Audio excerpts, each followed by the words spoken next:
Broken. Written by Karin. The moral right of the author has been asserted. This performance is owned by Isis Publishing Limited. Prologue. Allison Spooner wanted to leave town for the holiday, but there was nowhere to go. There was no reason to stay here either, but at least it was cheaper. At least she had a roof over her head. At least the heat in her crappy apartment occasionally worked. At least she could eat a hot meal at work. At least. Why was her life always about the least of things? When was there going to come a time when it started being about the most? The wind picked up and she clenched her fists in the pockets of her light jacket. It wasn't so much raining as misting down a cold wetness, like walking around inside a dog's nose. The icy chill coming off Lake Grant made it worse. Every time the breeze picked up, she felt as if tiny, dull razors were slicing through her skin. This was supposed to be South Georgia, not the freaking South Pole. As she struggled for her footing along the tree-lined shores, it seemed like every wave that lapped the mud brought the temperature down another degree. She wondered if her flimsy shoes would be enough to keep her toes from getting frostbite. She had seen a guy on TV who'd lost all his fingers and toes to the cold. He'd said he was grateful to be alive, but people will say anything to get on TV. The way Allison's life was going right now, the only program she'd end up on was the nightly news. There'd be a picture, probably that awful one from her high school yearbook, beside the words, "Tragic Death." The irony was not lost on Allison that she would be more important to the world if she were dead. No one gave a crap about her now. The meager living she was scraping out, the constant struggle of keeping up with her classes while juggling all the other responsibilities in her life. None of it would matter to anybody unless she turned up frozen on the lakeshore. The wind picked up again. Allison turned her back to the cold, feeling its freezing fingers probe her ribcage, squeeze her lungs. A shiver racked her body. Her breath was a cloud in front of her. She closed her eyes. She chanted her problems through chattering teeth. Jason, school, money, car. Jason, school, money, car. The mantra continued well past the penetrating gust. Allison opened her eyes. She turned around. The sun was going down faster than she'd thought. She turned around facing the college. Should she go back, or should she go forward? She chose to go forward, tucking her head down against the howling wind. Jason, school, money, car. Jason. Her boyfriend had turned into an asshole, seemingly overnight. School. She was going to flunk out of college if she didn't find more time to study. Money. She wasn't going to be able to live, let alone go to school, if she cut back any more hours at work. Car. Her car had started smoking this morning when she cranked it up, which was no big deal, since it had been smoking for months, but this time the smoke was on the inside, coming through the heating vents. She'd nearly suffocated driving to school. Allison trudged along, adding frostbite to her list as she rounded the bend in the lake. Every time she blinked, it felt like her eyelids were cutting through thin sheets of ice. Jason, school, money, car, frostbite. The frostbite fear seemed more immediate, though she was reluctant to admit that the more she worried about it, the warmer she felt. Maybe her heart was beating faster, or her walking pace was picking up as the sun began to set, and she realized that all of her whining about dying in the cold might come true if she didn't hurry the hell up. Allison reached out, bracing herself against a tree so that she could pick her way past a tangle of roots that dipped into the water. The bark was wet and spongy under her fingertips. A customer had sent back a hamburger at lunch today because he said the bun was too spongy. He was a big, gruff man in full hunting gear, not the sort of guy you'd expect to use a delicate word like spongy. He had flirted with her, and she had flirted back, and then when he left there was a 50-cent tip on his $10 meal. He'd actually winked at her as he walked out the door like he was doing her a favor. She wasn't sure how much more of this she could take. Maybe her grandmother had been right. Girls like Allison didn't go to college. They found work at the tire factory, met a guy, got pregnant, got married, had a couple of more kids, then got divorced, sometimes in that order, sometimes not. If she was lucky, the guy didn't beat her much. Was that the kind of life Allison wanted for herself? It was the kind of life that was written in her blood.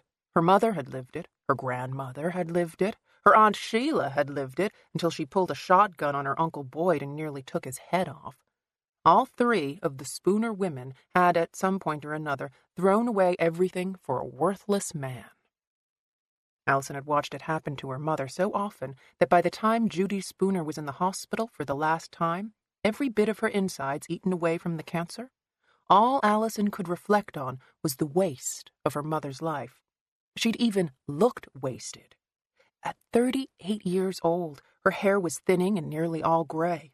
Her skin was faded. Her hands were clawed from working at the tire factory, picking tires off the belt, pressure testing them, putting them back on the belt, then picking up the next tire, then again and again, over 200 times a day, so that every joint in her body ached by the time she crawled into bed at night. 38 years old, and she welcomed the cancer, welcomed the relief. One of the last things Judy had told Allison was that she was glad to be dying, glad that she didn't have to be alone anymore. Judy Spooner believed in heaven and redemption. She believed that one day streets of gold and many mansions would replace her gravel drive and trailer park existence. All Allison believed was that she had never been enough for her mother. Judy's glass was perpetually half empty, and all the love Allison poured into her over the years would never fill her mother up. Judy was too far drawn into the muck of her dead-end job, the muck of one worthless man after another, the muck of a baby holding her down. College was going to be Allison's salvation. She was good at science. Looking at her family, it made no sense, but somehow she understood how chemicals worked. She understood at a basic level the synthesis of macromolecules. Her grasp of synthetic polymers came hand in glove. Most important, she knew how to study. She knew that somewhere on Earth there was always a book with an answer in it, and the best way to find that answer was to read every book you could get your hands on. By her senior year in high school, she had managed to stay away from the boys and the drinking and the meth that had ruined just about every girl her age in her small hometown of Elba, Alabama. She wasn't going to end up being one of those soulless, washed-out girls who worked the night shift and smoked cools because they were elegant. She wasn't going to end up with 3 kids by 3 different men before she hit 30. She wasn't going to ever wake up one morning unable to open her eyes because some man's fist had beaten them shut the night before. She wasn't going to end up dead and alone in a hospital bed like her mother. At least, that's what she'd been thinking when she left Elba 3 years ago. Mr. Mayweather, her science teacher, had pulled every string he could grab to get her enrolled in a good college. He wanted her to get as far away from Elba as possible. He wanted her to have a future. Grant Tech was in Georgia, and it wasn't far away in miles so much as far away in feeling. The college was enormous compared to her high school, which had a graduating class of 29 people. Allison had spent her first week on campus wondering how it was possible to be in love with a place. Her classes were filled with kids who had grown up with opportunities, who'd never considered not going to college straight out of high school. None of her fellow students snickered when she raised her hand to answer a question. They didn't think you were selling out if you actually listened to the teacher, tried to learn something other than how to give yourself French tips or weave extensions into your hair. And the area around the college was so pretty. Elba was a blight, even for South Alabama. Hartsdale, the city where Grant Tech was located, felt like a town you'd seen on television. Everyone tended their yards, flowers lined Main Street in the spring, total strangers waved at you with a smile on their face. At the diner where she worked, the locals were so kind, even if they were bad tippers. The town wasn't so big that she got lost. Unfortunately, it wasn't so big that she didn't meet Jason. She'd met him her sophomore year. He was 2 years older, more experienced, more sophisticated. His idea of a romantic date wasn't sneaking into a movie and doing it quick in the back row before the manager kicked you out. He took her to real restaurants with cloth napkins on the table. He held her hand. He listened to her. When they had sex, she finally understood why people called it making love. Jason didn't just want better things for himself. He wanted better things for Allison. She'd thought what they had was a serious thing. The last 2 years of her life had been spent building something with him. And then, suddenly, he had turned into a different person. Suddenly, everything that had been so great about their relationship was the reason it was falling apart. And, as with her mother, Jason had somehow managed to make it all Allison's fault. She was cold. She was distant. She was too demanding. She never had time for him. As if Jason was an affectionate saint who spent his days wondering what would make Allison happy. She wasn't the one who went on all-night benders with her friends. She wasn't the one getting mixed up with weird people at school. She sure as hell wasn't the one who got them involved with that jerk from town. How could that be Allison's fault if she had never even seen the guy's face? Allison shivered again. Every step she took around this damn lake, it seemed like the shoreline squeezed out another 100 yards just to spite her. She looked down at the wet ground beneath her feet. It had been storming for weeks. Flash floods had taken out roads, cut down trees. Allison had never been good with bad weather. The darkness got to her, tried to pull her down. It made her moody and tearful. All she wanted to do was sleep away the time until the sun came back out. Shit, Allison hissed, catching herself before she slipped. The cuffs of her pants were caked in mud, her shoes nearly soaked through. She looked out into the churning lake. The rain was sticking to her eyelashes. She brushed back her hair with her fingers as she stared at the dark waters. Maybe she should let herself slip. Maybe she should let herself fall all the way into the lake.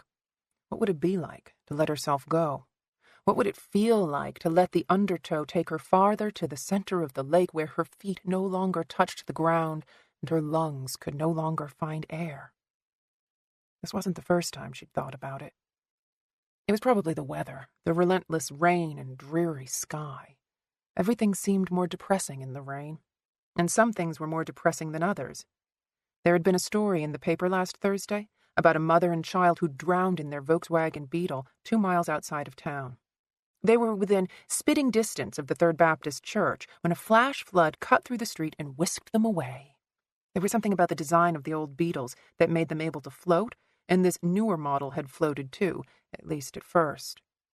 The church crowd, who'd just left their usual potluck, were helpless to do anything for fear of getting caught up in the flood. They watched in horror as the Beetle spun around on the surface of the water, then tipped over. Water flooded into the cab. Mother and child were tossed into the current. The woman they interviewed in the paper said she would go to sleep every night and wake up every morning for the rest of her life, seeing that little 3-year-old's hand reaching out from the water before the final time the poor thing was pulled down.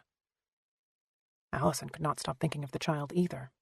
Even though she'd been at the library when it happened, even though she'd never met the woman or the child or even the lady who spoke to the paper, she could see that little hand reaching up every time she closed her eyes.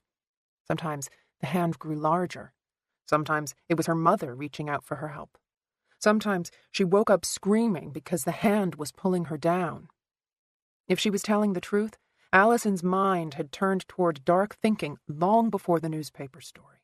She couldn't blame the weather completely, but certainly the constant rain, the unrelenting overcast, had churned up inside of her mind its own kind of despair. How much easier would it be if she just gave in? Why go back to Elba and turn into some toothless, haggard old woman with 18 kids to feed, when she could just walk into the lake and for once take control of her destiny? She was turning into her mother so fast that she could almost feel her hair going gray. She was just as bad as Judy, thinking she was in love when all the guy was interested in was what was between her legs. Her Aunt Sheila had said as much on the phone last week. Allison had been whining about Jason, wondering why he wouldn't return her calls. A long drag on her cigarette then during the exhale. "You sound just like your mother." A knife in her chest would have been faster, cleaner. The worst part was that Sheila was right. Allison loved Jason. She loved him way too much. She loved him enough to call him 10 times a day, even though he never picked up. She loved him enough to hit reload on her stupid computer every 2 minutes to see if he had answered one of her 9 billion emails. She loved him enough to be out here in the middle of the night doing the dirty work that he didn't have the balls to do. Allison took another step closer to the lake. She could feel her heel start to slip, but her body's automatic need for self-preservation took over before she fell. Still, the water lapped against her shoes. Her socks were already soaked. Her toes were beyond numb, to that point where a sharp pain seemed to pierce through the bone. Was that what it would be like? A slow numbing falling into a painless passage? She was terrified of suffocating. That was the problem. She'd loved the ocean for maybe 10 minutes as a kid, but that had changed by the time she'd turned 13. Her idiot cousin Dillard had held her under the water once at the municipal pool, and now she didn't even like to take baths because she was afraid she'd get water up her nose and panic. If Dillard were here, he'd probably push her into the lake without her even having to ask. That first time he'd held her head down under the water, he hadn't shown a bit of remorse. Allison had thrown up her lunch, she was racked with sobs, her lungs were burning, and he'd just said, heh heh, like an old man who pinches the fire out of the back of your arm just to hear you squeal. Dillard was Sheila's boy, her only child, more disappointing to her than his father, if that was even possible. He huffed so much spray paint that his nose was a different color every time you saw him. He smoked crystal, he stole from his mama. The last Allison heard, he was in prison for trying to rob a liquor store with a water pistol. The clerk had cracked open his skull with a baseball bat by the time the cops got there. The result was that Dillard was even dumber than before, but that wouldn't have stopped him from passing up a good opportunity. He would have given Allison a good shove with both hands, sending her headfirst into the water as he let out his little cackle. All the while she'd be flailing, working her way up to drowning. How long would it take before she passed out? How long would Allison have to live in terror before she died? She closed her eyes again, trying to think about the water surrounding her, swallowing her. It would be so cold that it would feel warm at first. You couldn't live long without air. You'd pass out. Maybe the panic would take hold, sending you into some kind of hysterical unconsciousness. Or maybe you would feel alive, shot through with adrenaline, fighting like a squirrel trapped in a paper bag. She heard a branch snap behind her. Allison turned, surprised. Jesus! She slipped again, this time for real. Her arms flailed out, her knee collapsed. Pain took away her breath. She slammed face first into the mud. A hand grabbed the back of her neck, forcing her to stay down. Allison inhaled the bitter coldness of the earth, the wet, oozing muck. Instinctively, she struggled, fighting the water, fighting the panic that flooded into her brain. She felt a knee jam into the base of her spine, pinning her firmly to the ground. Burning pain seared into her neck. Allison tasted blood. She didn't want this. She wanted to live. She had to live. She opened her mouth to scream it at the top of her lungs. But then, darkness. Monday. Chapter 1. Fortunately, the winter weather meant the body at the bottom of the lake would be well preserved, though the chill on the shore was bone-aching, the sort of thing that made you strain to remember what August had been like. The sun on your face, the sweat running down your back, the way the air conditioner in your car blew out a fog because it could not keep up with the heat. As much as Lena Adams strained to remember, all thoughts of warmth were lost on this rainy November morning. "Found her!" the dive captain called. He was directing his men from the shore, his voice muffled by the constant shush of the pouring rain. Lena held up her hand in a wave, water sliding down the sleeve of the bulky parka she had thrown on when the call had come in at 3 this morning. The rain wasn't hard, but it was relentless, tapping her back insistently, slapping against the umbrella that rested on her shoulder. Visibility was about 30 feet. Everything beyond that was coated in a hazy fog. She closed her eyes, thinking back to her warm bed, the warmer body that had been wrapped around her. The shrill ring of a phone at 3 a.m. was never a good sound, especially when you were a cop. Lena had woken out of a deep sleep, her heart pounding, her hand automatically snatching up the receiver, pressing it to her ear. She was the senior detective on call, so she, in turn, had to start other phones ringing across South Georgia. Her chief, the coroner, fire and rescue, the Georgia Bureau of Investigation to let them know that a body had been found on state land, the Georgia Emergency Management Authority, who kept a list of eager civilian volunteers ready to look for dead bodies on a moment's notice. They were all gathered here at the lake, but the smart people were waiting in their vehicles, heat blasting while a chill wind rocked the chassis like a baby in a cradle. Dan Brock, the proprietor of the local funeral home, who did double duty as the town coroner, was asleep in his van, head back against the seat mouth gaping open. Even the EMTs were safely tucked inside the ambulance. Lena could see their faces peering through the windows in the back doors. Occasionally, a hand would reach out, the ember of a cigarette glowing in the dawn light. She held an evidence bag in her hand. It contained a letter found near the shore. The paper had been torn from a larger piece, college-ruled, approximately 8.5 inches by 6. The words were all caps, ballpoint pen, one line, no signature. Not the usual spiteful or pitiful farewell, but clear enough. I want it over. In many ways, Suicides were more difficult investigations than homicides. With a murdered person, there was always someone you could blame.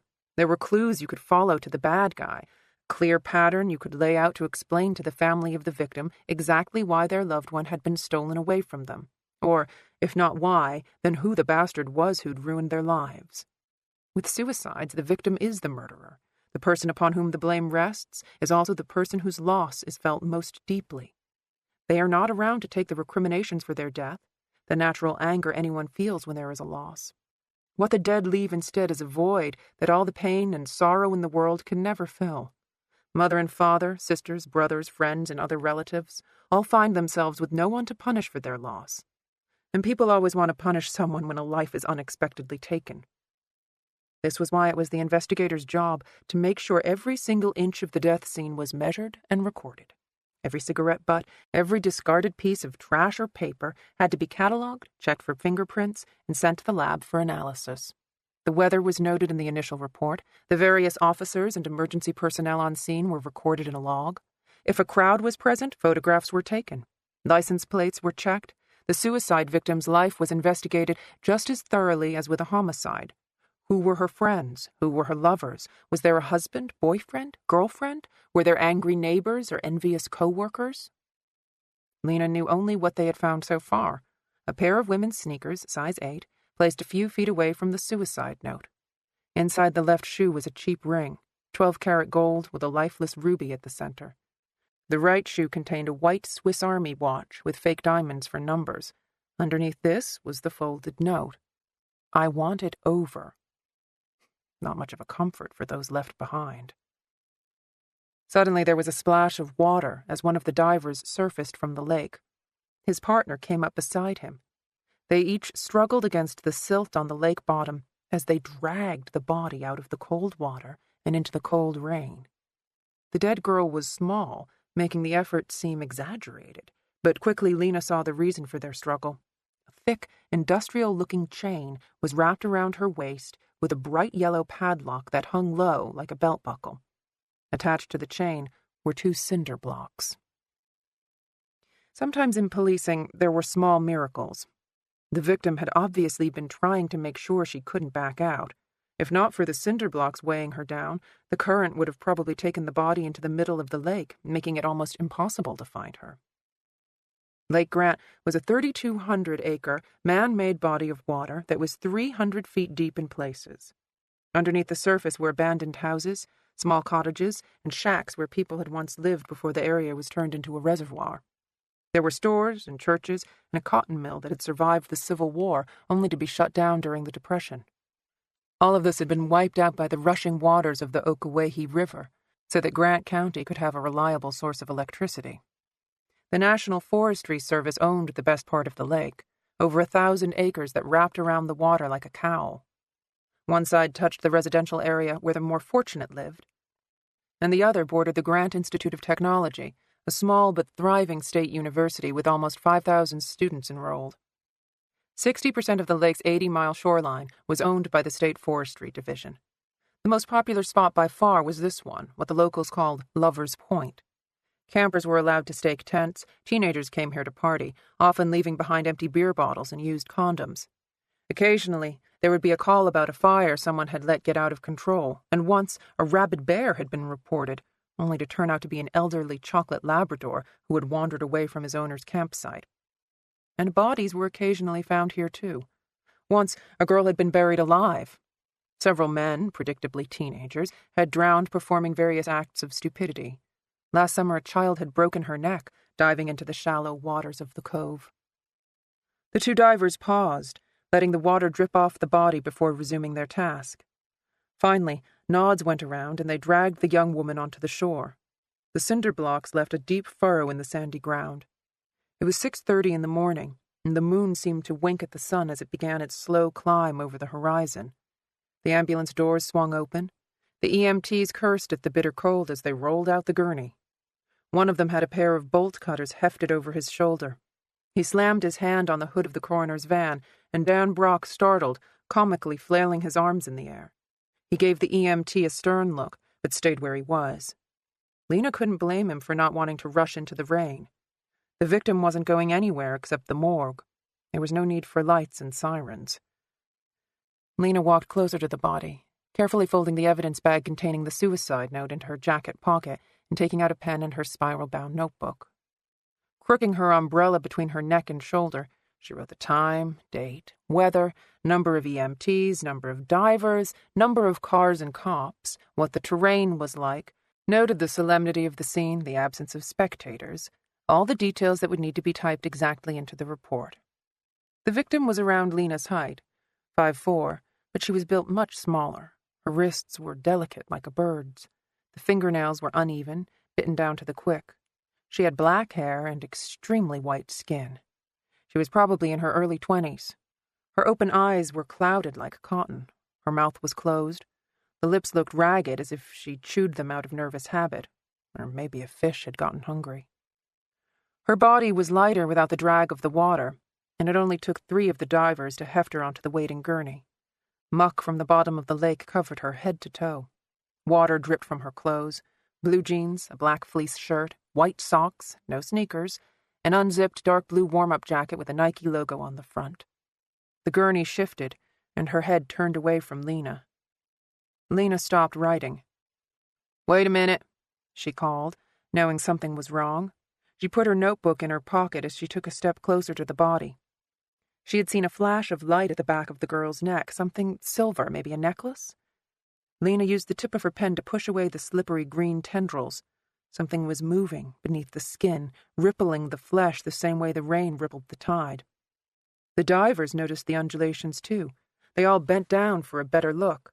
The skin fluttered like something out of a horror movie.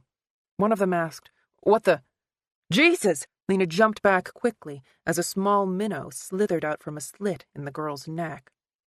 The divers laughed the way men do when they don't want to admit they've just soiled themselves. For her part, Lena put her hand to her chest, hoping no one noticed that her heart had practically exploded. She took a gulp of air. The minnow was floundering in the mud. One of the men picked it up and tossed it back into the lake. The dive captain made the inevitable joke about something being fishy. Lena shot him a hard look before leaning down toward the body. The slit where the fish had come out was at the back of the neck, just to the right of the spine. She guessed the wound was an inch wide, tops. The open flesh was puckered from the water, but at one point the injury had been clean, precise, the kind of incision that was made by a very sharp knife. "Somebody go wake up Brock," she said. This wasn't a suicide investigation anymore. Chapter 2. Frank Wallace never smoked in his county-issued Lincoln Town car, but the cloth seats had absorbed the fug of nicotine that seeped from every pore in his body. He reminded Lena of Pigpen from the Peanuts comic strip. No matter how clean he was or how often he changed his clothes, the stench followed him like a dust cloud. "What's wrong?" he demanded, not even giving her time to shut the car door. Lena shucked her wet parka onto the floorboard. Earlier, she had thrown on a jacket with 2 shirts underneath to help fight the cold. Still, even with the heat blasting, her teeth were chattering. It was as if her body had stored up all the chill while she was standing outside in the rain and only let it out now that she was safely sheltered. She held her hands up to the vent. "God, it's freezing!" "What's wrong?" Frank repeated. He made a show of pulling back his black leather glove so he could see his watch. Lena shivered involuntarily. She couldn't keep the excitement out of her voice. No cop would ever admit it to a civilian, but murders were the most exciting cases to work. Lena was so pumped through with adrenaline that she was surprised the cold was getting to her. Through chattering teeth, she told him, "It's not a suicide." Frank looked even more annoyed. "Brock agree with you?"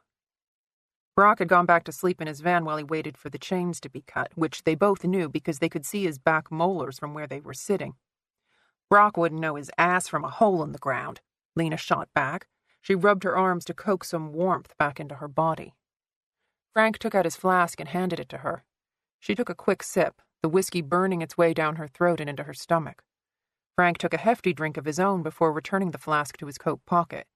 She told him, "There's a knife wound in the neck." "Brock's?" Lena gave him a withering glance. "The dead girl?" She leaned down and searched her parka for the wallet she had found in the front of the woman's jacket. Frank said, "Could be self-inflicted." "Not possible." She put her hand to the back of her neck. Blade went in about here. The killer was standing behind her. Probably took her by surprise. Frank grumbled. You get that from one of your textbooks? Lena held her tongue, something she wasn't used to doing. Frank had been interim police chief for the last 4 years.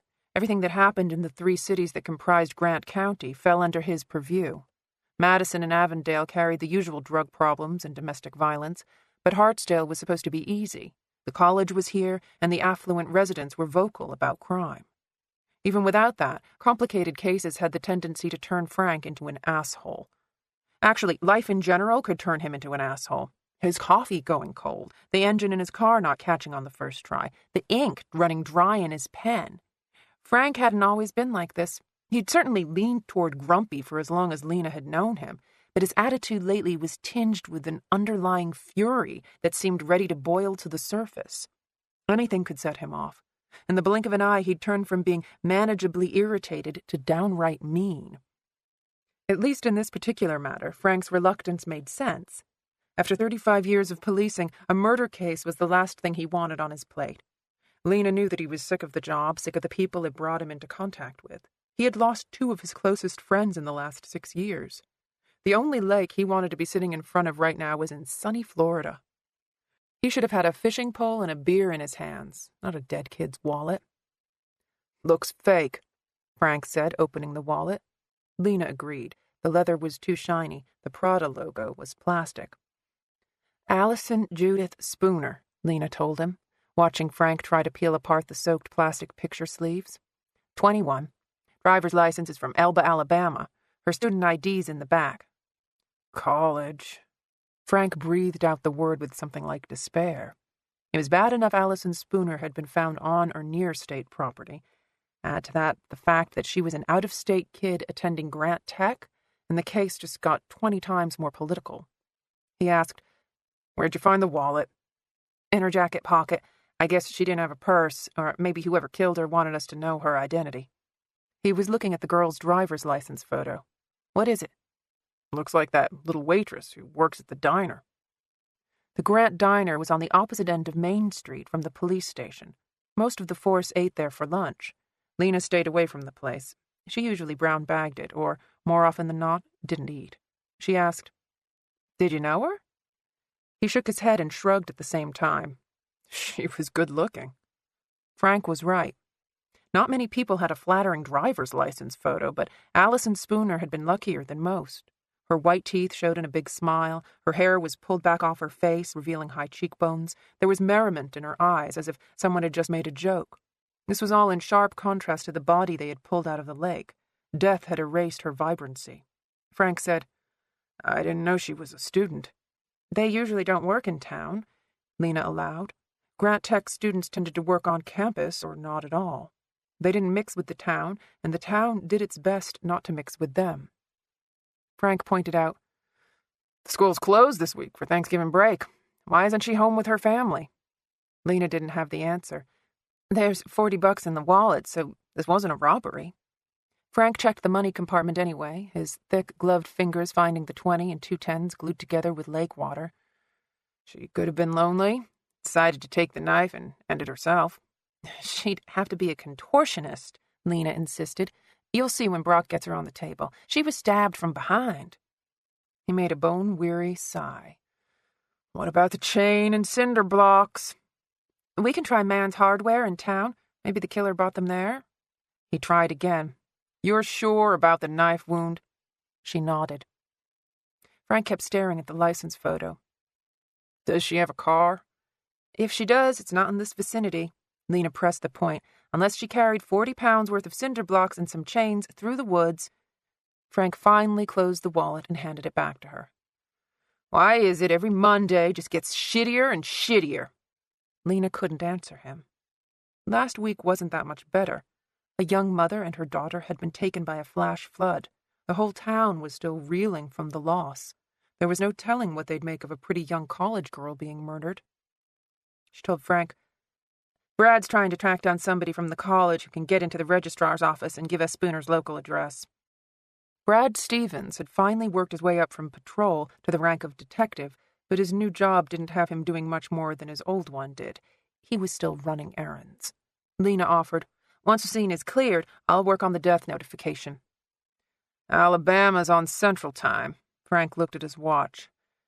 "It'll probably be better to call the parents direct instead of waking up the Elba PD this early in the morning." Lena checked her own watch. They were coming up on 7 o'clock, which meant it was almost 6 in Alabama. If Elba was anything like Grant County, the detectives were on call during the night, but not expected to be at their desks until 8 in the morning. Normally, at this time of the day, Lena would be just getting out of bed and fumbling with the coffee maker. "I'll put in a courtesy call when we get back to the station." The car went quiet except for the brushing sound of rain against steel. A bolt of lightning, thin and mean, sparked in the sky. Lena instinctively flinched, but Frank just stared ahead at the lake. The divers weren't worried about the lightning. They were taking turns with the bolt cutters, trying to disentangle the dead girl from the 2 cinder blocks. Frank's phone rang, a high-pitched warble that sounded like a bird sitting somewhere in the rainforest. He answered it with a gruff, "Yeah." He listened for a few seconds, then asked, "What about the parents?" Frank grumbled a string of curses under his breath. "Then go back inside and find out." He snapped his phone shut. "Jackass." Lena gathered Brad had forgotten to get the parents' information. "Where does Spooner live?" "Taylor Drive, number 16 and a half. Brad's gonna meet us there if he manages to get his head out of his ass." He put the engine in gear and slung his arm over the seat behind Lena as he backed up the car. The forest was dense and wet. Lena braced her palm against the dashboard as Frank slowly made his way back to the road. 16 and a half must mean she's in a garage apartment, Lena noted. Many of the local residents had converted their garages or empty tool sheds into the semblance of a living space so that they could charge exorbitant rent to the college students. Most students were so desperate to live off campus that they didn't ask too many questions. Frank said, "Gordon Bram's the landlord." Brad found that out? They hit a bump that made Frank's teeth clamp together. "His mother told him." Well, Lena searched her mind for something positive to say about Brad. "Shows initiative that he found out who owns the house and the garage." "Initiative," Frank mocked. "That kid's gonna get his head shot off one day." Lena had known Brad for over 10 years. Frank had known him even longer. They both still saw him as a goofy young boy, a teenager who looked out of place with his gun belt tightened high on his waist. Brad had put in his years in uniform and passed the right tests to garner his gold detective shield, but Lena had done this job long enough to know that there was a difference between a paperwork promotion and a street promotion. She could only hope that in a small town like Hartsdale, Brad's lack of street smarts wouldn't matter. He was good at filling out reports and talking to witnesses, but even after 10 years behind the wheel of a squad car, he still tended to see the good in people instead of the bad. Lena had been on the job less than a week when she'd realized that there was no such thing as a truly good person, herself included. She didn't want to waste time worrying about Brad right now. She flipped through the photographs in Allison Spooner's wallet as Frank made his way through the forest. There was a picture of an orange tabby cat lying in a ray of sunshine, and a candid snapshot that showed Allison with a woman Lena assumed was her mother. The third photo showed Allison sitting on a park bench. On her right was a man who looked a few years younger than she was. He was wearing a baseball cap pulled down low and had his hands tucked deep into the pockets of his baggy pants. On Allison's left was an older woman with stringy blonde hair and heavy makeup. Her jeans were skin tight. There was a hardness to her eyes. She could have been 30 or 300. All three of them sat close together. The boy had his arm around Allison Spooner's shoulders. Lena showed Frank the picture. He asked, "Family?" She studied the photo, concentrating on the background. "Looks like this was taken on campus," she showed Frank. "See the white building in the back? I think that's the student center." "That girl don't look like a college student to me." He meant the older blonde. "She looks local." She had the unmistakably trashy, bleach-blonde air of a town-bred girl. Fake wallet aside, Allison Spooner appeared to be several rungs up on the social ladder. It didn't jibe that the two of them would be friends. Maybe Spooner had a drug problem? Lena guessed. Nothing crossed class lines like methamphetamine. They'd finally made it to the main road. The back wheels of the car gave one final spin in the mud as Frank pulled onto asphalt. "Who called it in?" Lena shook her head. The 911 call was made from a cell phone. The number was blocked. Female voice, but she wouldn't leave her name. What'd she say? Lena carefully thumbed back through her notebook so the damp pages would not tear. She found the transcription and read aloud. Female voice. My friend has been missing since this afternoon. I think she killed herself. 911 operator. What makes you think she killed herself? Female voice. She got into a fight last night with her boyfriend. She said she was going to drown herself up by Lover's Point. The operator tried to keep her on the line, but she hung up after that. Frank was quiet. She saw his throat work. His shoulders were slumped so low that he looked like a gangbanger holding onto the steering wheel. He'd been fighting the possibility that this was a murder since Lena got into the car. She asked, What do you think? Lover's Point, Frank repeated. Only a townie would call it that. Lena held the notebook in front of the heating vents, trying to dry the pages. The boyfriend is probably the kid in the picture. Frank didn't pick up on her train of thought. So the 911 call came in, and Brad drove out to the lake and found what? The note was under one of the shoes. Allison's ring and watch were inside. Lena bent down again to the plastic evidence bags buried in the deep pockets of her parka. She shifted through the victim's belongings and found the note, which she showed to Frank. I want it over. He stared at the writing so long she was worried he wasn't minding the road. Frank? One of the wheels grazed the edge of the asphalt. Frank jerked the steering wheel. Lena held onto the dash. She knew better than to say anything about his driving. Frank wasn't the type of man who liked to be corrected, especially by a woman, especially by Lena. She said, Strange note for a suicide, even a fake suicide. Short and to the point. Frank kept one hand on the wheel as he searched his coat pocket. He slid on his reading glasses and stared at the smeared ink. She didn't sign it. Lena checked the road. He was riding the white line again. No. Frank glanced up and steered back toward the center line. Does this look like a woman's handwriting to you? Lena hadn't considered the possibility. She studied the single sentence, which was written in a wide, round print. It looks neat, but I couldn't say if a man or woman wrote it. We could get a handwriting expert. Allison's a student, so there are probably notes she took from classes or essays and tests. I'm sure we could find something to compare it with. Frank didn't address any of her suggestions. Instead, he said, I remember when my daughter was her age. He cleared his throat a few times. She used to draw circles over her eyes instead of dots. I wonder if she still does that. Lena kept quiet. She had worked with Frank her entire career, but she didn't know much about his personal life beyond what most everyone else in town knew. He had 2 children by his first wife, but that was many wives ago. They'd moved out of town. He didn't seem to have contact with any of them. The subject of his family was one he never broached, and right now, Lena was too cold and too wired to start sharing. She put the focus back on the case. So, someone stabbed Allison in the neck, chained her to some cinder blocks, threw her in the lake, then decided to make it look like a suicide. Lena shook her head at the stupidity. Another criminal mastermind. Frank gave a snort of agreement. She could tell his mind was on other things. He took off his glasses and stared at the road ahead. She didn't want to, but she asked, What's going on? Nothing. How many years have I been riding with you, Frank? He made another grunting noise, but he relented easily enough. Mayor's been trying to track me down.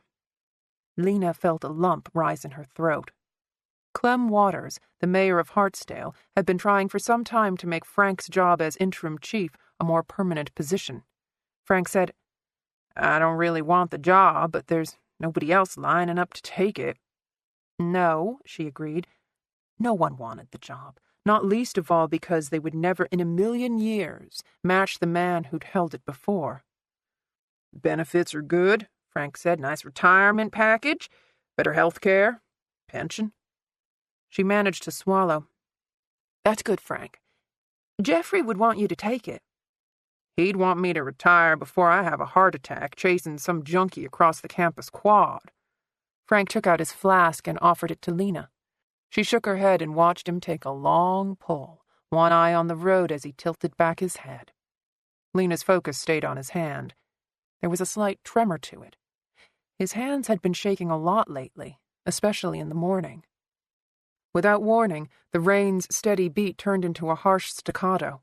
The noise echoed in the car, filling up the space. Lena pressed her tongue to the roof of her mouth.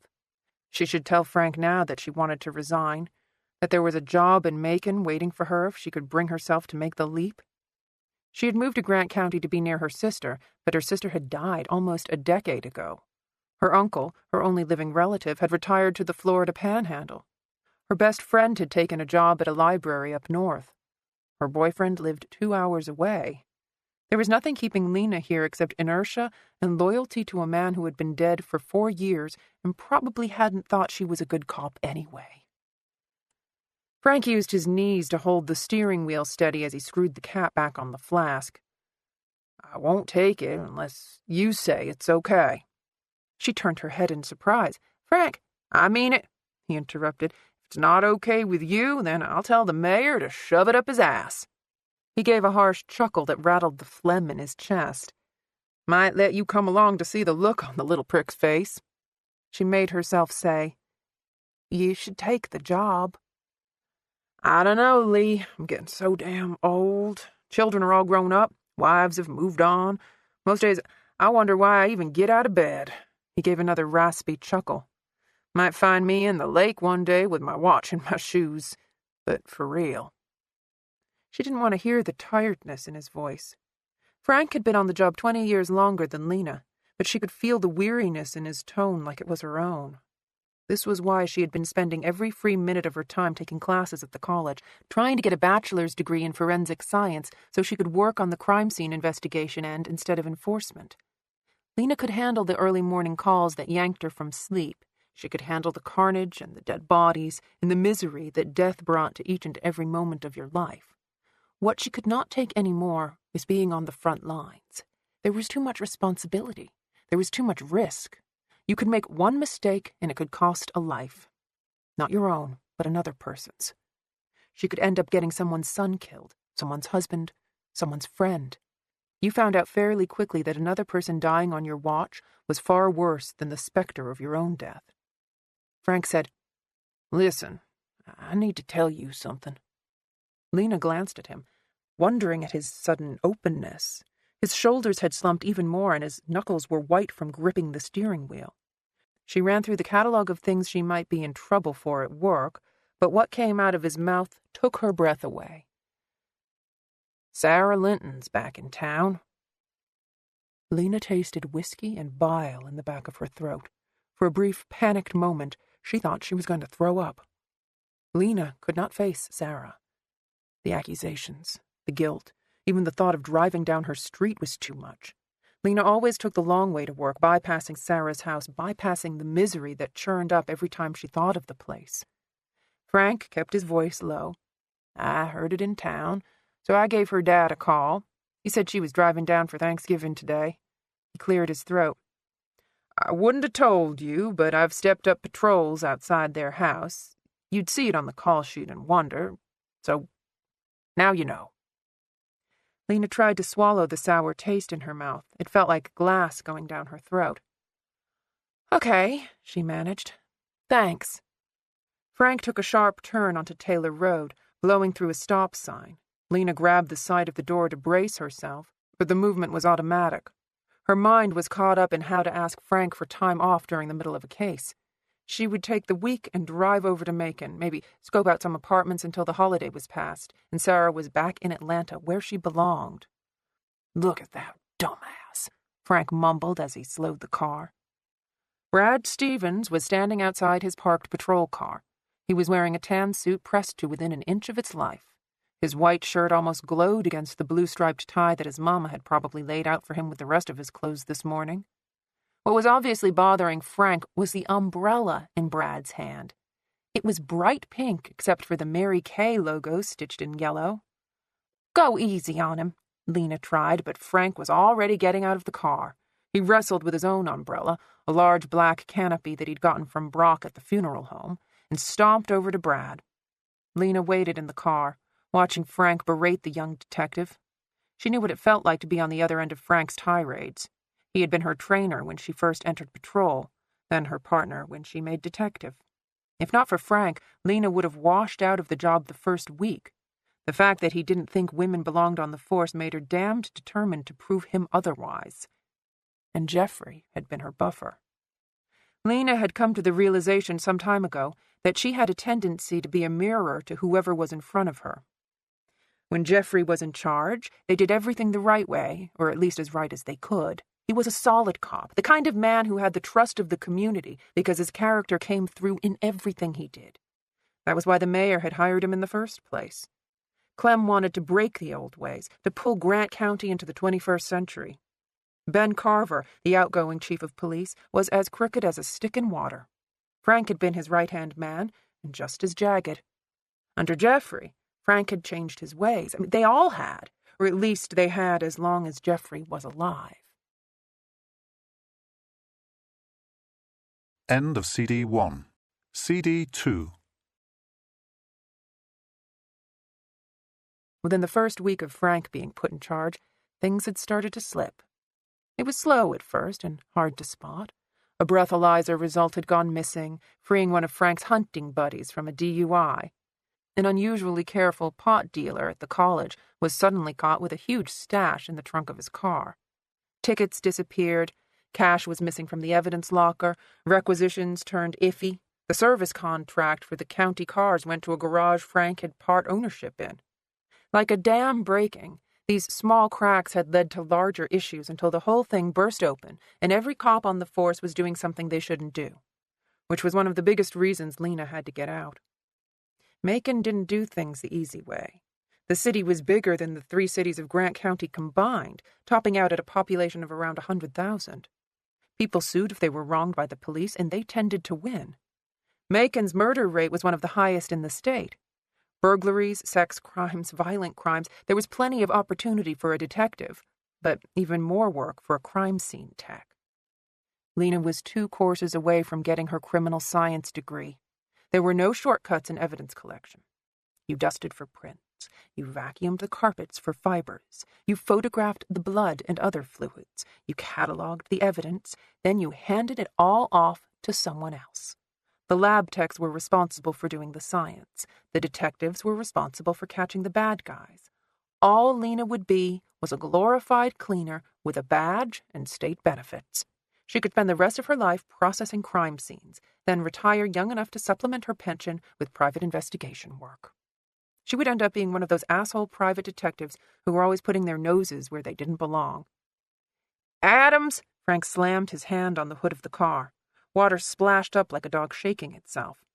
He was finished yelling at Brad and was spoiling for someone else to rip into. Lena took the dripping wet parka off the floor and put it on, tightening the strings on the hood so her hair wouldn't get soaked. She caught a look at herself in the rearview mirror. Her hair had started to twist into curls. The rain had brought out her Irish Catholic father's roots and managed to suppress her Mexican grandmother's. "Adams!" Frank yelled again. By the time she got out of the car, he was concentrating another tirade on Brad, yelling at him about how he was wearing his gun holster too low on his belt. Lena forced her lips into a tight smile, trying to give Brad some silent support. She had been a dumb cop herself many years ago. Maybe Jeffrey had thought she was worthless too. The fact that he had tried to turn her into something worthwhile was a testament to his determination. One of the few reasons Lena could give herself for not taking the job in Macon was thinking that she could do something to help Brad be a better cop. She could keep him away from the corruption, train him to do things the right way. Do as I say, not as I do. "Are you sure this is it?" Frank demanded. He meant the house. Brad's throat worked. "Yes, sir. That's what the college had on file, 16.5 Taylor Drive." "Did you knock on the door?" Frank seemed unsure of which answer was the right one. No, sir. You said to wait for you. You got a phone number for the owner?" "No, sir. His name is Mr. Bram, but—" "Christ," Frank muttered, stalking up the driveway. Lena couldn't help but feel sorry for Brad. She thought about reaching up and patting him on the shoulder, but he tilted his bright pink umbrella the wrong way and ended up sending a sheet of rain down her head. "Oh," Brad breathed. "Gosh, I'm sorry, Lena." She pressed down some expletives that wanted to come and walked ahead of him, joining Frank. 16.5 Taylor Drive was a 1-story garage that was slightly deeper than a minivan and twice as wide. Converted was a loose term, because the structure had not been altered well on the outside. The rolled-up metal door was still in place, black construction paper covering the windows. Because of the overcast day, the lights inside the apartment showed through the cracks in the aluminum siding. Tufts of pink fiberglass insulation were matted down by rain. The tin roof was rusted red, a blue tarp covering the back corner. Lena stared at the structure, wondering why any woman in her right mind would live here. "Scooter," Frank noted. There was a purple Vespa parked by the garage. A bike chain attached the back wheel to an eye bolt screwed into the concrete drive. He asked, "Same chain as what was on the girl?" She saw a flash of bright yellow under the wheel. "Looks like the same padlock." Lena glanced toward the main house, a split ranch with a sloping gable on the front. The windows were dark. There was no car by the house or on the street. They would have to find the landlord for permission to go into the garage. She flipped open her cell phone to call Marla Sims, the station's elderly secretary. Between Marla and her best friend, Myrna, they represented a combined Rolodex of every person in town. Brad pressed his face up to one of the windows in the garage door. He squinted, trying to see past a rip in the construction paper. "Sheesh," he whispered, backing up so quickly that he almost tripped over his feet. He drew his gun and went into a crouch. Lena's Glock was in her hand before she thought about putting it there. Her heart had jumped into her throat. Adrenaline made her senses sharpen. A quick look over her shoulder showed Frank had drawn his weapon too. They all stood there, guns pointed toward the closed garage door. Lena motioned for Brad to move back. She kept a low crouch as she walked up to the garage window. The tear in the construction papers seemed larger now, more like a target she was about to put her face in front of. Quickly, she glanced inside. There was a man standing at a folding table. He was wearing a black mask. He looked up as if he heard a noise, and Leela ducked down again, her heart racing. She stood still, counting off the seconds as her ears strained to hear footsteps, a gun loading. There was nothing, and she slowly let out the breath she'd been holding. She held up one finger to Frank. One person. She mouthed the word mask and saw his eyes widen in surprise. Frank indicated his gun, and she shrugged as she shook her head. She hadn't been able to see whether or not the man was holding a weapon. Without being told, Brad walked toward the side of the building. He went around the back, obviously checking for exits. Lena counted the seconds, reaching 26 by the time he showed up on the other side of the building. Brad shook his head. No back door, no windows. Lena indicated that he should go down the driveway and serve as backup. Let her and Frank handle this. Brad started to protest, but she cut him with a look. Finally, he hung his head in surrender. She waited until he was at least 15 feet away before nodding to Frank that she was ready to go. Frank walked toward the garage and leaned down, wrapping his hand around the steel handle at the base of the roll-up door. He checked with Lena, then yanked up on the handle hard and fast. The man inside was startled, his eyes going wide behind the black ski mask covering his face. He had a knife in his gloved hand, raised as if to charge. The blade was long and thin, at least 8 inches. What looked very much like dried blood was caked around the handle. The concrete beneath his feet was stained a dark brown. More blood. "Drop it," Frank said. The intruder didn't comply. Lena took a few steps to her right, closing any escape routes. He was standing behind a large cafeteria table with paperwork strewn across it. A twin bed was angled out from the wall, so that between the bed frame and the table, the entire room was cut down the middle. "Put down the knife," Lena told him. She had to turn sideways to get past the bed. There was another dark stain on the concrete under the bed. A bucket with brown water and a filthy-looking sponge was beside it.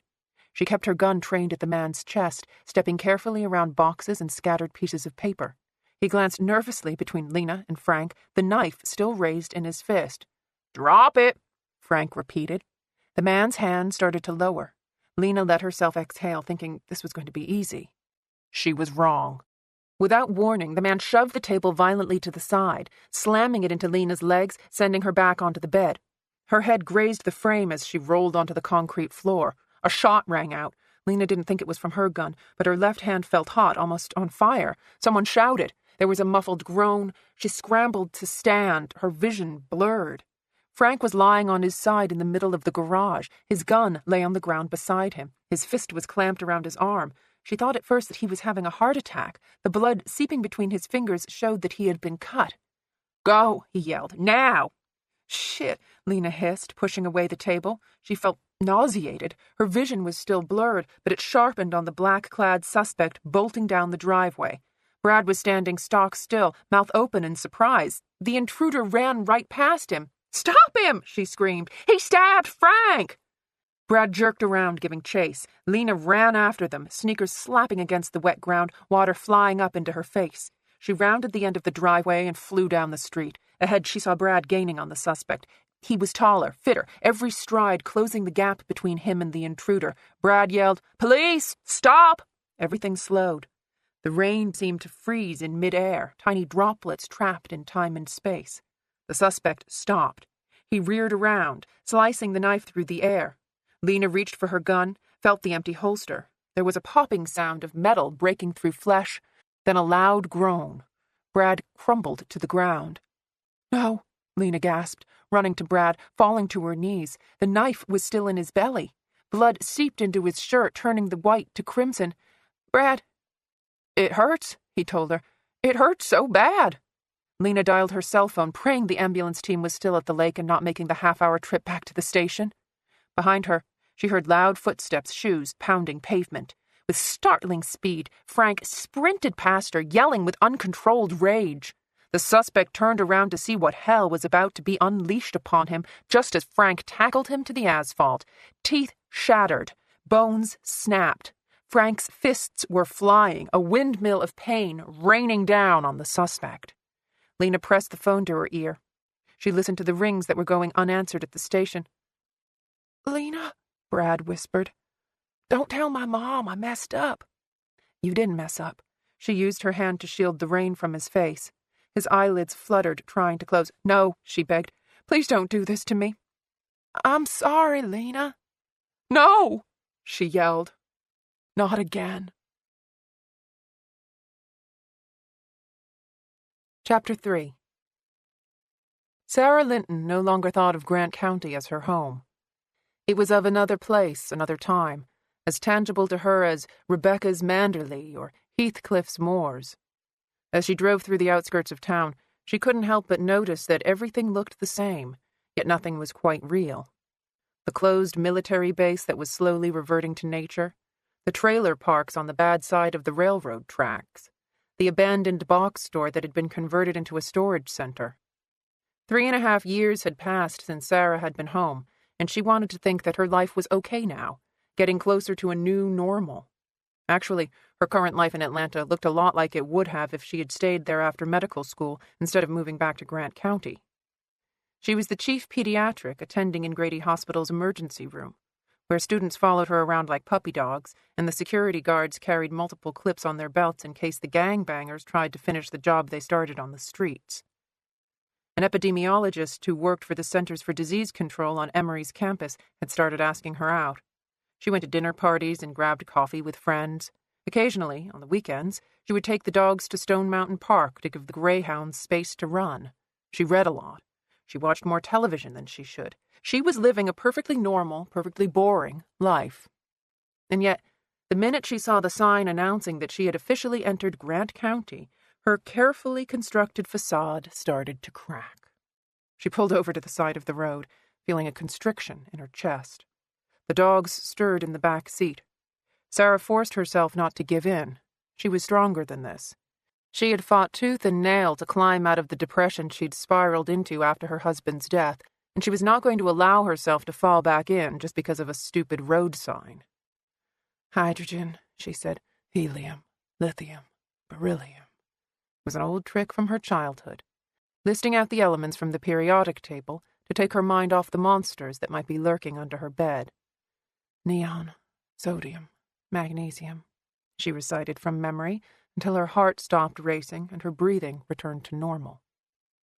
Finally, the moment passed, and she found herself laughing at the thought of Jeffrey finding out she was chanting the periodic table on the side of the road. He'd been a jock in high school, handsome, charming, and effortlessly cool. It had tickled him no end to see Sarah's geeky side. She reached around and gave the dogs some attention so they would settle back down.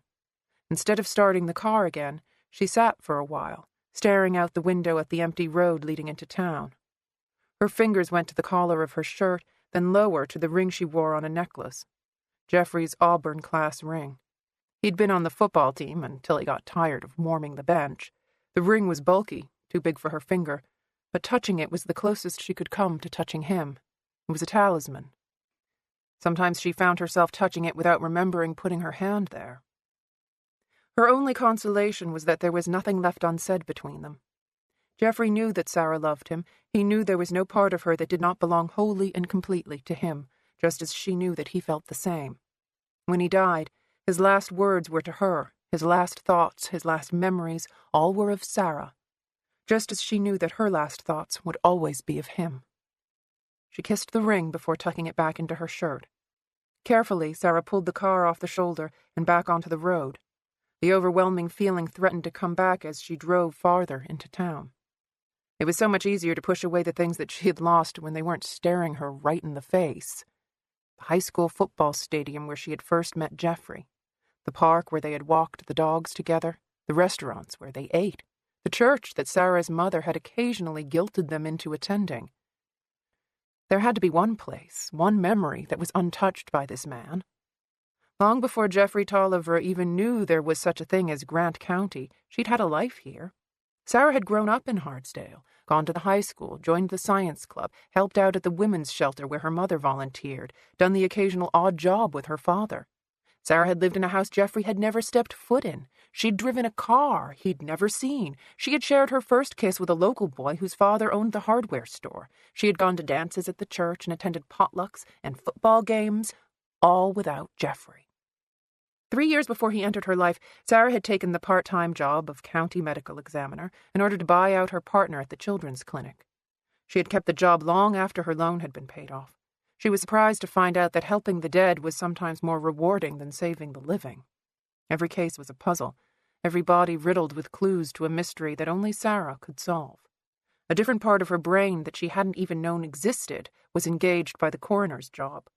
She had loved both her jobs with equal passion.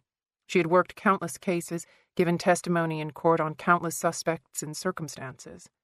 Now, Sarah could not remember one detail from any of them.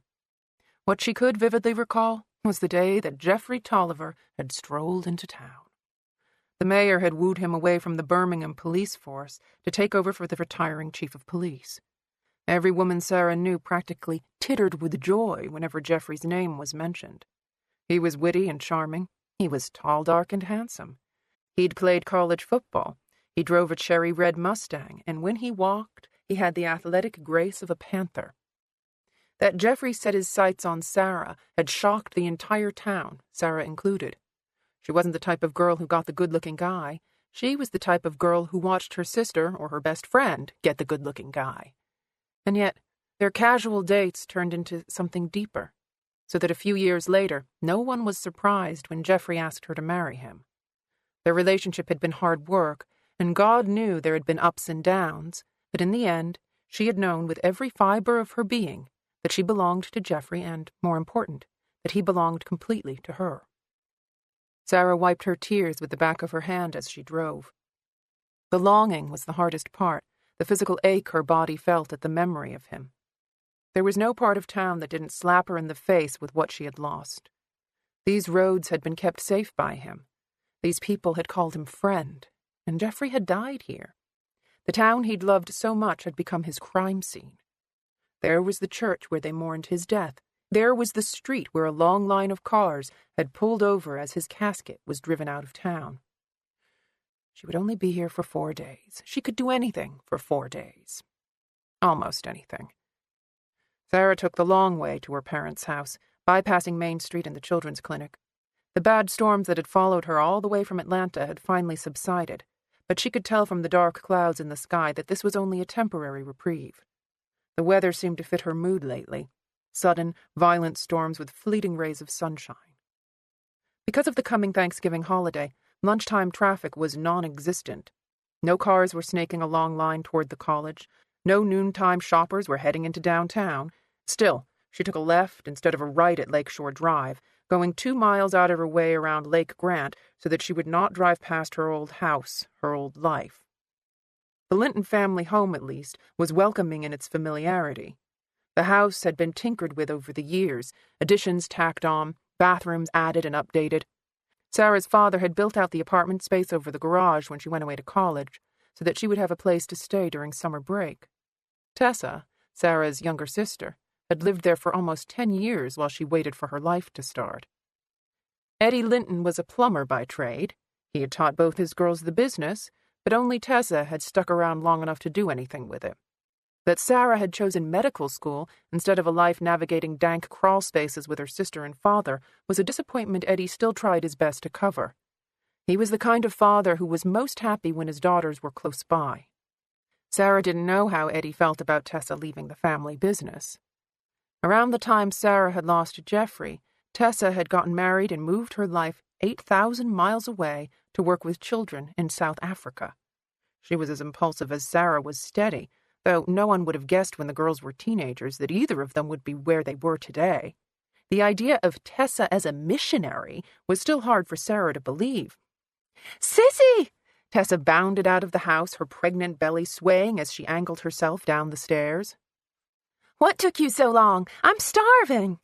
Sarah was barely out of the car when her sister threw her arms around her.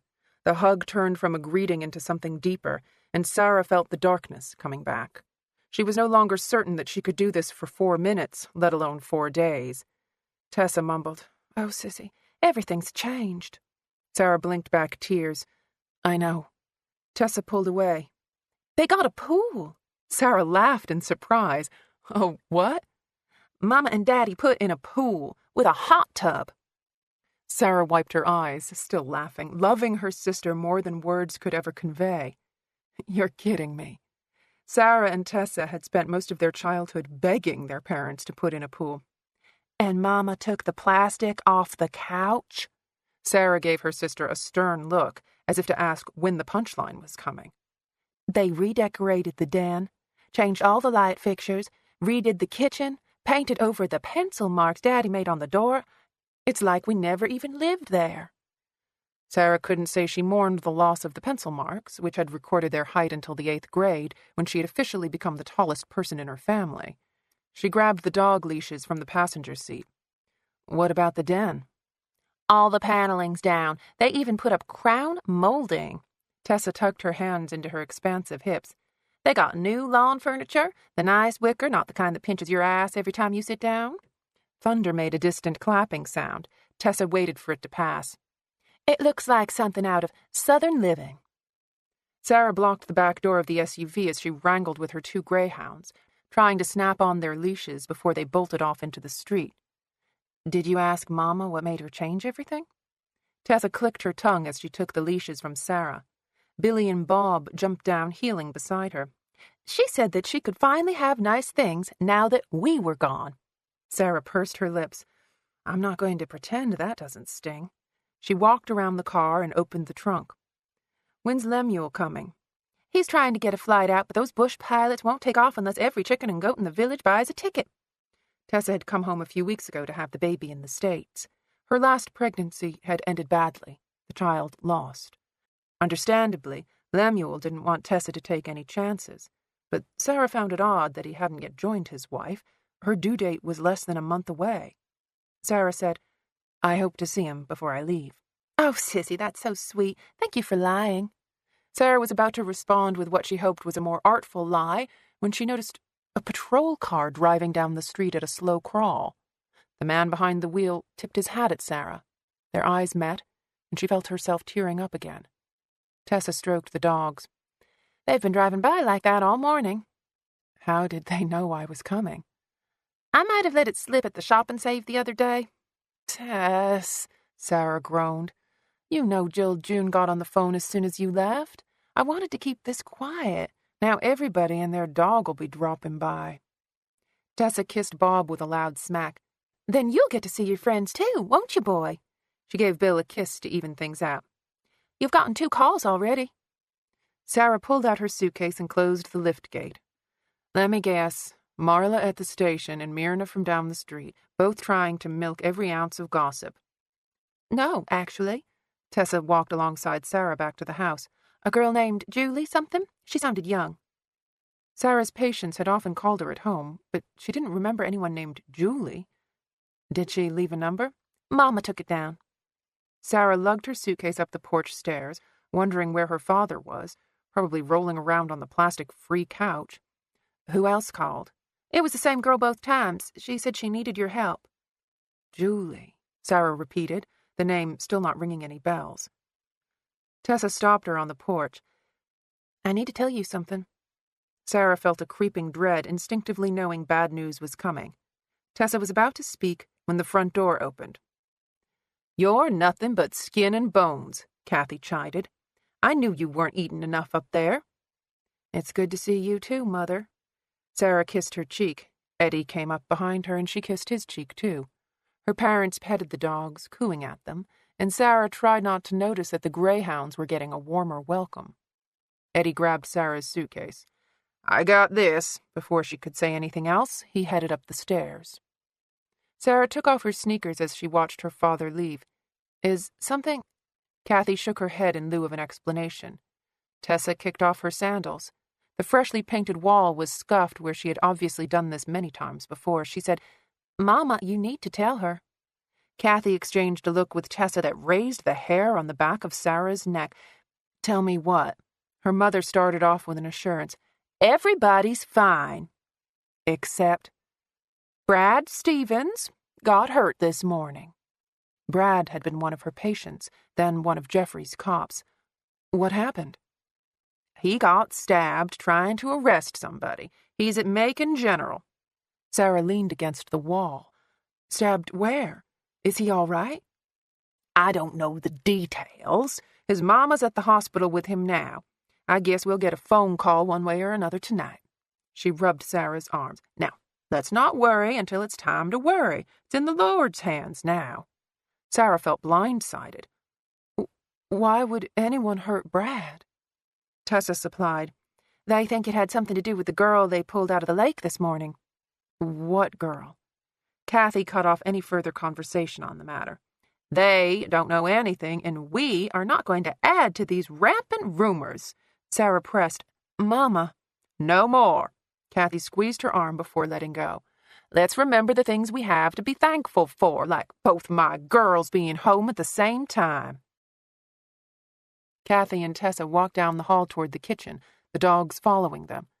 Sarah stayed in the foyer. The news about Brad had been brushed over so quickly that she hadn't had time to process it. Brad Stevens had been one of Sarah's first patients at the children's clinic. She had watched him grow from a gawky teenager into a clean-cut young man. Jeffrey had kept him on a tight leash. He was more like a puppy than a cop, a sort of mascot at the station. Of course, Sarah knew better than anyone else that being a cop, even in a small town, was a dangerous job. She fought the urge to call the hospital in Macon and find out about Brad. An injured cop always brought a crowd. Blood was donated. Vigils were started. At least 2 fellow police officers stayed with the family at all times. But Sarah wasn't a part of that community anymore. She wasn't the police chief's wife. She had resigned as the town's medical examiner 4 years ago. Brad's condition was none of her business. Besides, she was supposed to be on vacation right now. She had worked back-to-back shifts in order to get the time off, trading weekends and full moons in exchange for the Thanksgiving holiday. This week was going to be hard enough without Sarah sticking her nose into other people's problems. She had enough problems of her own. Sarah looked at the framed photographs that lined the hallway, familiar scenes from her childhood. Kathy had put a fresh coat of paint on everything, but if the paint had not been recent, there would have been a large rectangle near the door that was lighter in color than the rest of the wall. Jeffrey and Sarah's wedding picture. Sarah could still see it in her head. Not the picture, but the actual day. The way the breeze stirred her hair, which miraculously had not frizzed in the humidity. Her pale blue dress and matching sandals. Jeffrey in dark pants and a white dress shirt, ironed so crisp that he hadn't bothered to button the cuffs. They had been in the backyard of her parents' house, the lake offering a spectacular sunset.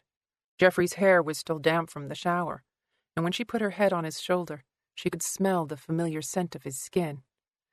Hey, baby. Eddie was standing on the bottom stair behind her. Sarah turned around. She smiled because she wasn't used to having to look up to see her father. He asked, You get bad weather coming down? Not too bad. I guess you took the bypass? Yep. He stared at her, a sad smile on his face. Eddie had loved Jeffrey like a son. Every time he spoke to Sarah, she felt his loss in double measure. You know, he began, you're getting to be just as beautiful as your mother. She could feel her cheeks redden from the compliment. I've missed you, Daddy. He took her hand in his, kissed her palm, then pressed it over his heart. You hear about the 2 hats hanging on a peg by the door? She laughed. No, what about them? One says to the other, you stay here, I'll go on ahead. Sarah shook her head at the bad pun. Daddy, that's awful. The phone rang, the old-fashioned sound of an actual ringing bell filling the house. There were 2 telephones in the Linton home, one in the kitchen and one upstairs in the master bedroom. The girls were only allowed to use the one in the kitchen, and the cord was so long from being stretched into the pantry or outside or anywhere else there might be an infinitesimal bit of privacy that it had lost all of its curl. Sarah, Kathy called, Julie is on the phone for you. Eddie patted her arm. Go. She walked down the hall and into the kitchen, which was so beautiful that she froze mid-stride.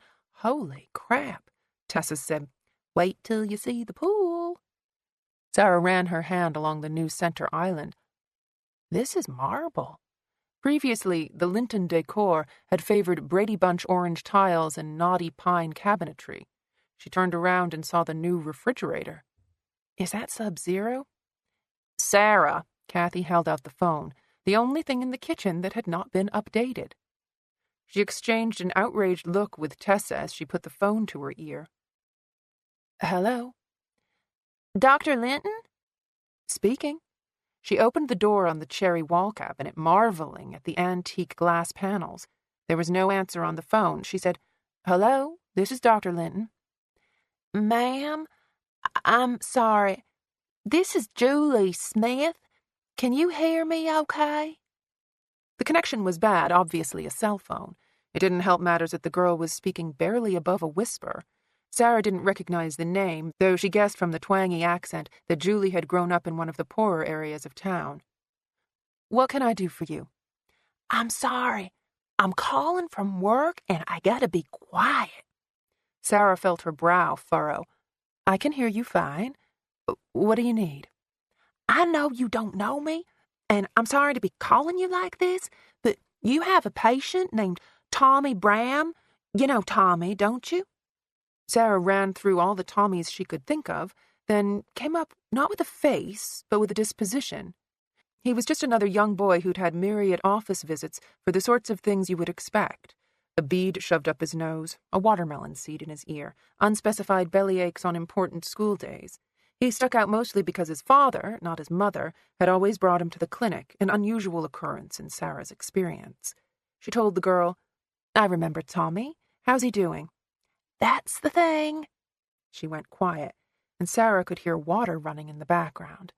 She waited it out until the girl continued. Sorry. Like I was saying, he's in trouble. I wouldn't have called, but he told me to. He texted me from prison. Prison? Sarah felt her heart sink. She hated to hear when one of her kids turned out bad, even if she couldn't quite recall what he looked like. What did he do? He didn't do anything, ma'am. That's the point. Okay, Sarah rephrased the question. What was he convicted of? Nothing, as far as I know. He doesn't even know if he's arrested or what. Sarah assumed the girl had confused prison with jail. He's at the police station on Main Street? Tessa shot her a look, and Sarah shrugged, helpless to explain. Julie told her, Yes, ma'am. They got him downtown. Okay. What do they think he did? I guess they think he killed Allison, but there ain't no way he... Murder. Sarah did not let her finish the sentence. I'm not sure what he wants me to do.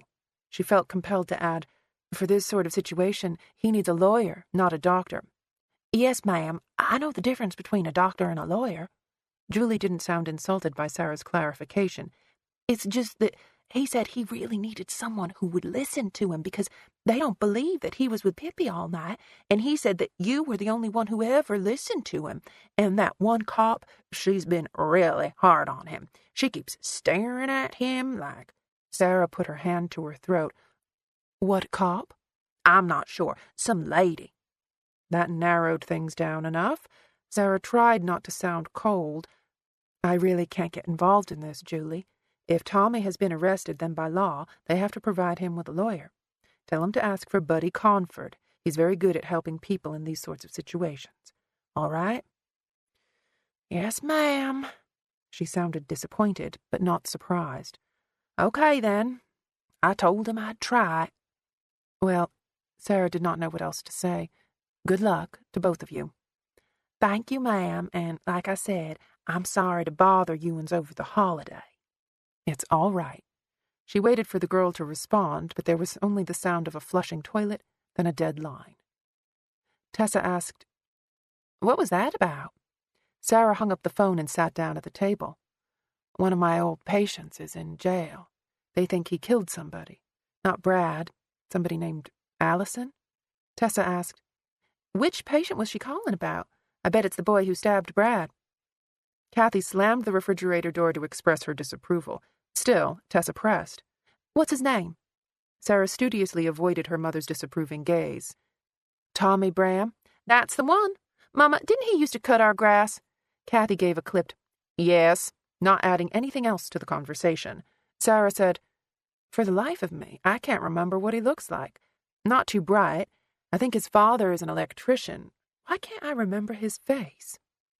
Kathy tisked her tongue as she spread Duke's mayonnaise onto slices of white bread. "Age will do that to you." Tessa smiled smugly. "You should know." Kathy made a biting retort, but Sarah tuned out the exchange. She strained to remember more details about Tommy Bram, trying to place him. His father stuck out more than the son, a gruff, muscled man who was uncomfortable being at the clinic, as if he found the public act of caring for his son to be emasculating. The wife had run off, Sarah remembered that at least. There had been quite a scandal around her departure, mostly because she had left in the middle of the night with the youth minister of the Primitive Baptist Church. Tommy must have been around 8 or 9 when Sarah first saw him as a patient. All boys looked the same at that age, bowl haircuts, T-shirts, blue jeans that looked impossibly small and bunched up over bright white tennis shoes. Had he had a crush on her? She couldn't remember. What stuck out the most was that he had been silly and a bit slow. She imagined if he'd committed murder, it was because someone else had put him up to it. She asked, "Who is Tommy supposed to have killed?" Tessa answered, "A student from the college. They pulled her out of the lake at the crack of dawn. At first they thought it was a suicide, then they didn't, so they went to her house, which happens to be that crappy garage Gordon Bram rents out to students. You know the one." Sarah nodded. She had once helped her father pump the septic tank outside the Bram house while she was on a holiday break from college, an event that had spurred her to work doubly hard to get into medical school. Tessa supplied, "So Tommy was there in the garage with a knife. He attacked Frank and ran out into the street. Brad chased after him and he stabbed Brad, too." Sarah shook her head. She had been thinking something small, a convenience store holdup, an accidental discharge of a gun. That doesn't sound like Tommy. "Half the neighborhood saw it," Tessa told her. "Brad was chasing him down the street, and Tommy turned around and stabbed him in the gut."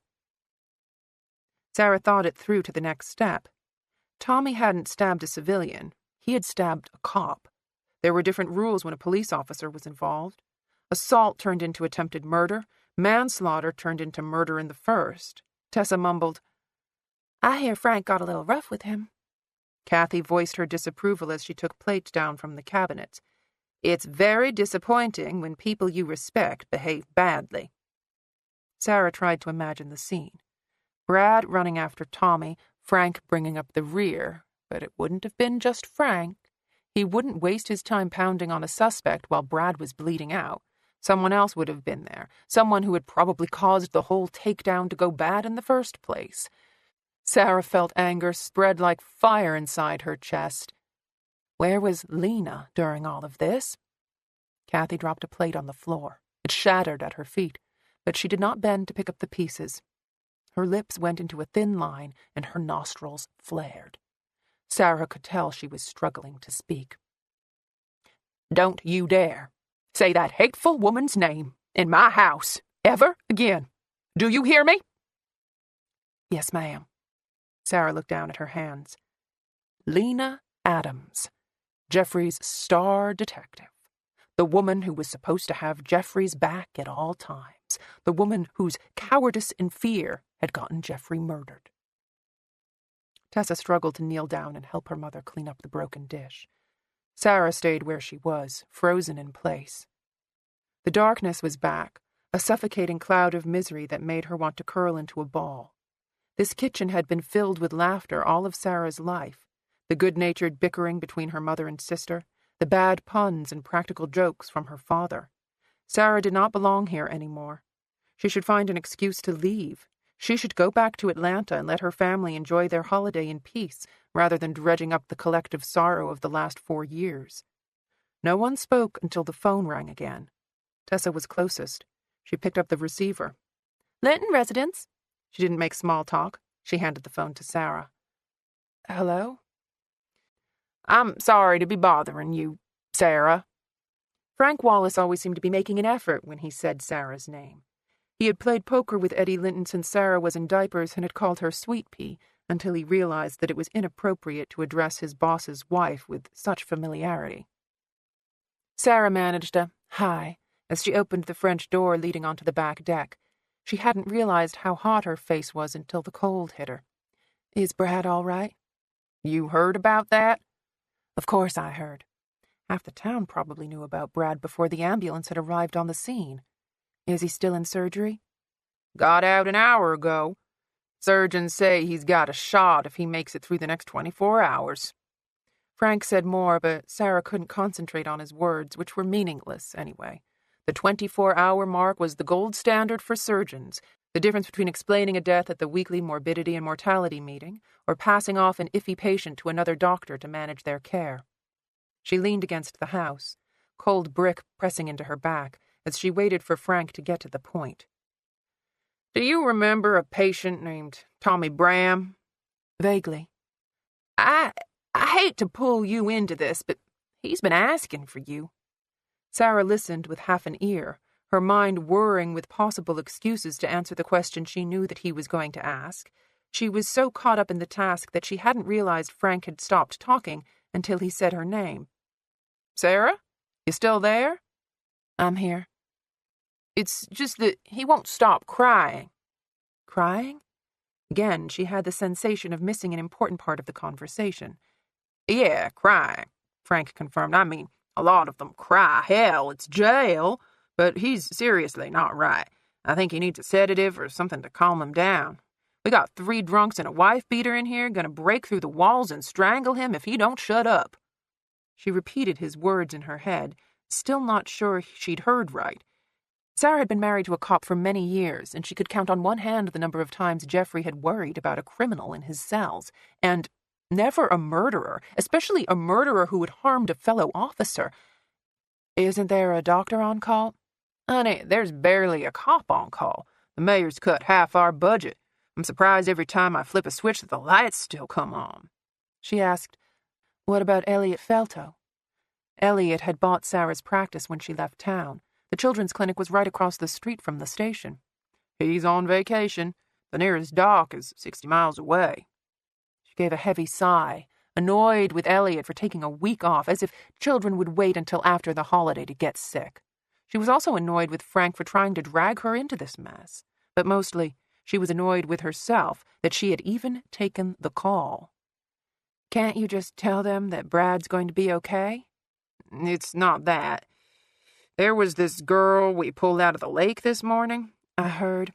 "Tommy confessed to killing her. Took him a while, but we broke him. He was in love with the girl. She didn't want to give him the time of day, that kind of thing." "Then it's just remorse," she said, though she found the behavior strange.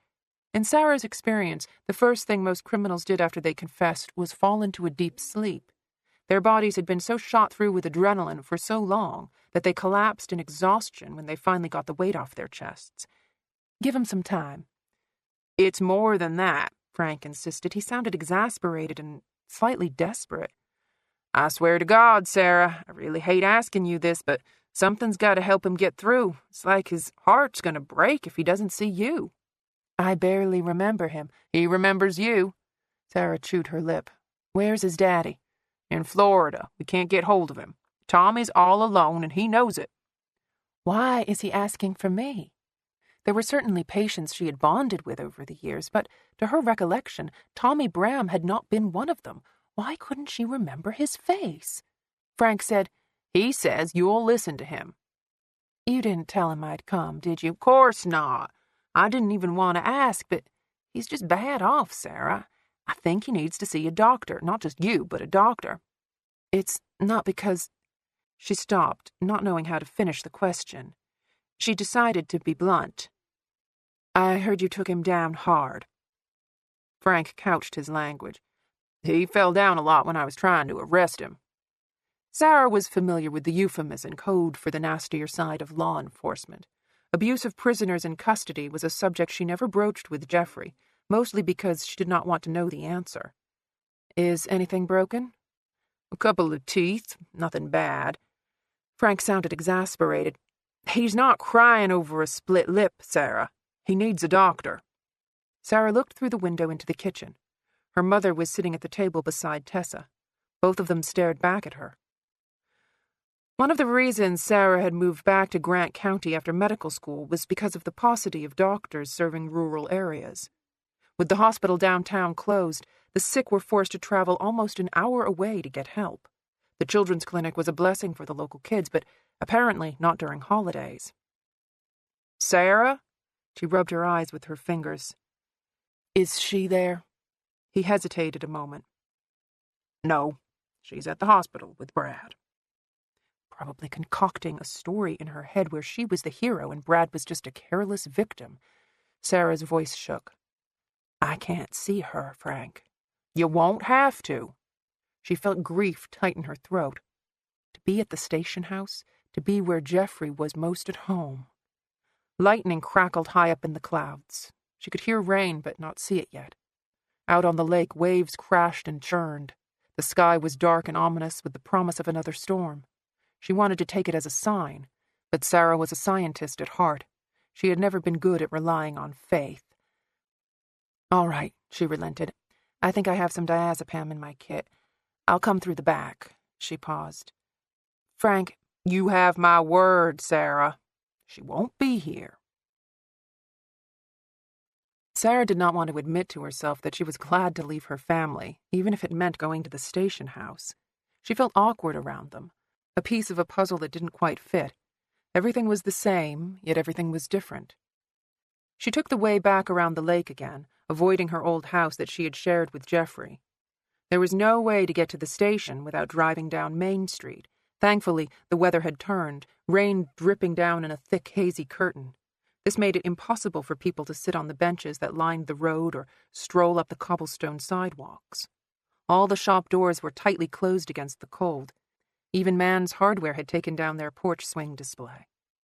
She turned down a back alley that ran behind the old pharmacy. The paved road gave way to gravel, and Sarah was glad she was in an SUV. She had always driven sedans when she lived in Hartsdale, but Atlanta's streets were far more treacherous than any country road. The potholes were deep enough to get lost in, and the constant flooding during the rainy season made the BMW a necessity. Or at least, that's what she told herself every time she paid $60 to fill up her gas tank. Frank must have been waiting for her, because the back door to the station opened before Sarah put the car in park. He unfolded a large black umbrella and came out to the car to walk her back to the station. The rain was so loud that Sarah did not speak until they were inside. She asked, Is he still upset? Frank nodded, fiddling with the umbrella, trying to get it closed. Sutures crisscrossed the knuckles of his right hand. There were 3 deep scratches on the back of his wrist, defensive wounds. Christ! Frank winced from pain as he tried to get his stiff fingers to move. Sarah took the umbrella from him and closed it. Do they have you on antibiotics? Got a prescription for something, not sure what it is. He took the umbrella from her and tossed it into the broom closet. Tell your mama I'm sorry for taking you away your first day back. End of CD 2. CD 3. Frank had always seemed old to Sarah, mostly because he was a contemporary of her father's.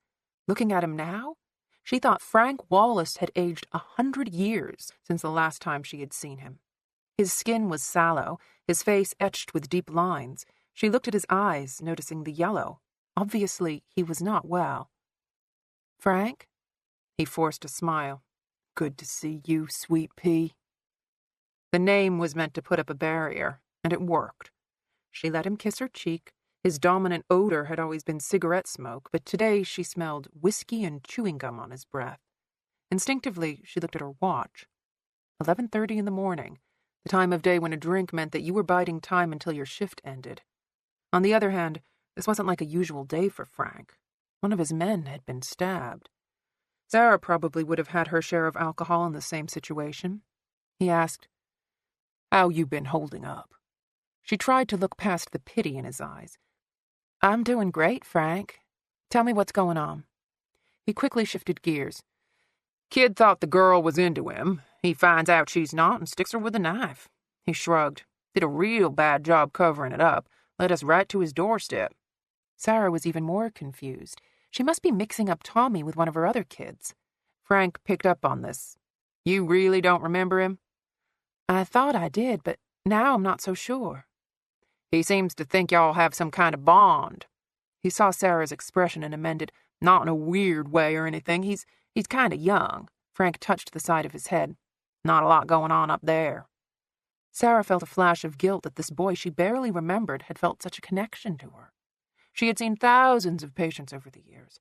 There were certainly names that stuck out, kids whose graduations and wedding days she had witnessed, a couple whose funerals she had attended. Other than a few stray details, Tommy Bram was blank. "It's this way," Frank said, as if she had not been in the station 1,000 times. He used his plastic badge to open the large steel door that led to the cells. A blast of hot air met them. Frank noticed her discomfort. "Furnace is acting up." Sarah took off her jacket as she followed him through the door. When she was a child, the local school had sent kids on field trips to the jail as a way of scaring them away from a life of crime. The Maybury motif of open cells with steel bars had changed over long ago. There were 6 steel doors on either side of a long hallway.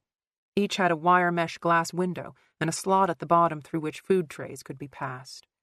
Sarah kept her focus straight ahead as she followed Frank, though, out of the corner of her eye, she could see men standing at their cell doors, watching her progress. Frank took out his keys. "I guess he stopped crying." She wiped away a bead of sweat that had rolled down her temple. "Did you tell him I was coming?"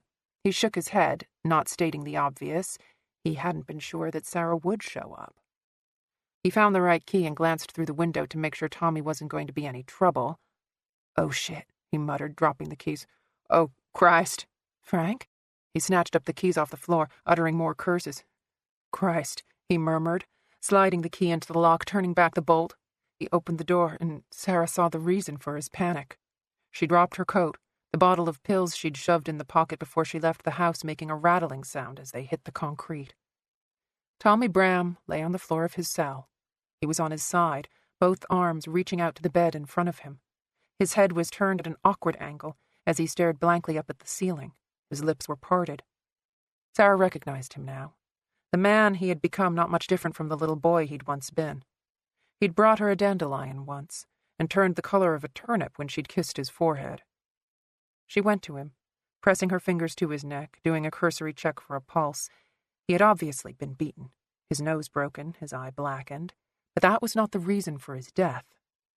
Both his wrists were cut open, the wounds gaping, flesh and sinew exposed to the stale air. There seemed to be more blood on the floor than there was inside of his body. The smell was sickly sweet, like a butcher's shop. "Tommy," she whispered, stroking his cheek. "I remember you." Sarah closed his eyelids with her fingers. His skin was still warm, almost hot. She had driven too slowly getting here. She shouldn't have used the restroom before leaving the house.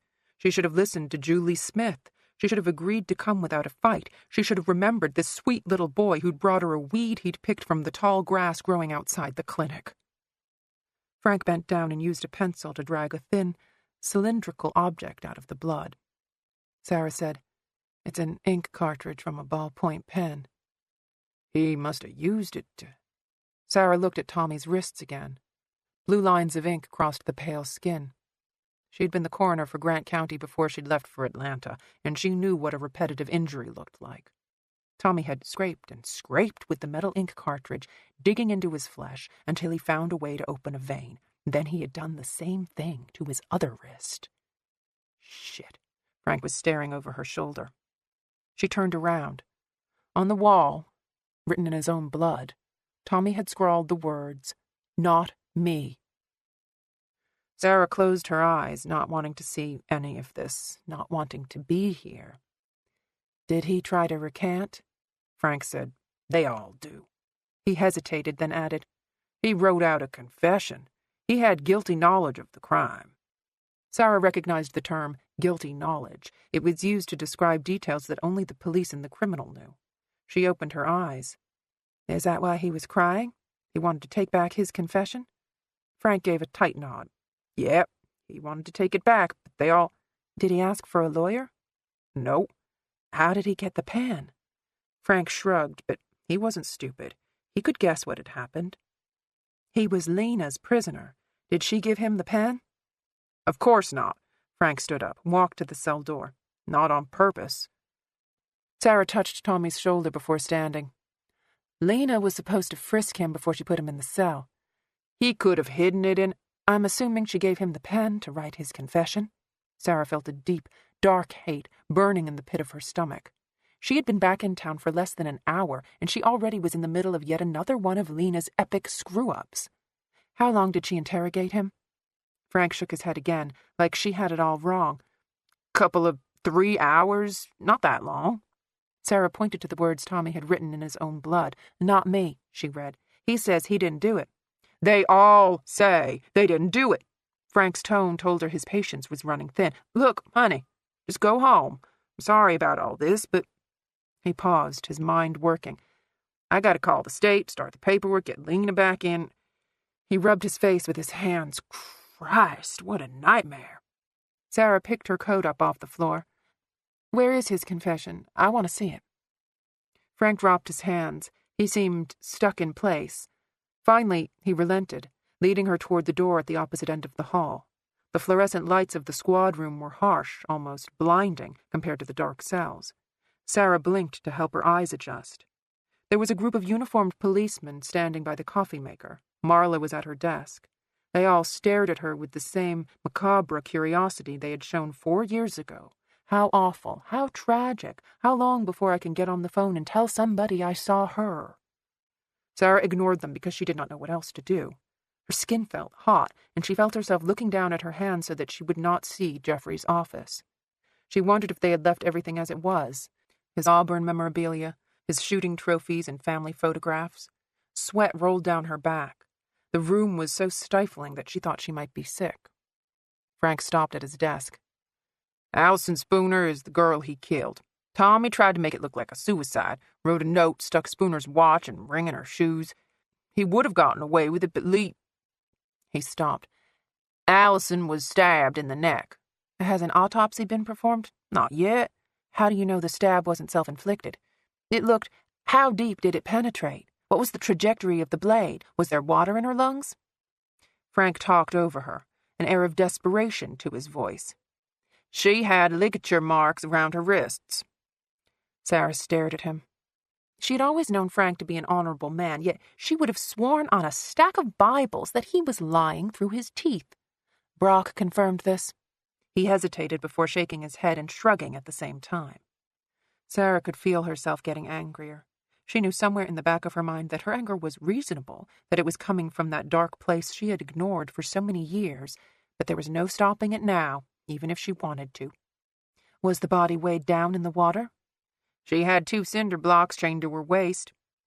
If she floated with both hands hanging down, livor mortis would have settled into her wrists, or her hands would have rested at an angle at the bottom of the lake, making it look to the untrained eye as if she'd been tied up. Frank looked away. I saw them, Sarah. She was tied up. He opened a file on his desk and handed her a piece of yellow legal paper. The top was torn where it had been ripped away from the pad. Both sides were filled. He copped to everything. Sarah's hands shook as she read Tommy Bram's confession. He wrote in the exaggerated cursive of an elementary school student.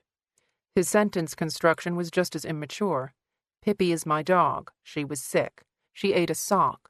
She needed a picture took of her insides. I called my dad. He is in Florida. Sarah turned the page over and found the meat of the narrative. Allison had spurned a sexual advance. Tommy had snapped. He'd stabbed her and taken her to the lake to help cover his crime. She looked at both sides of the paper. 2 pages.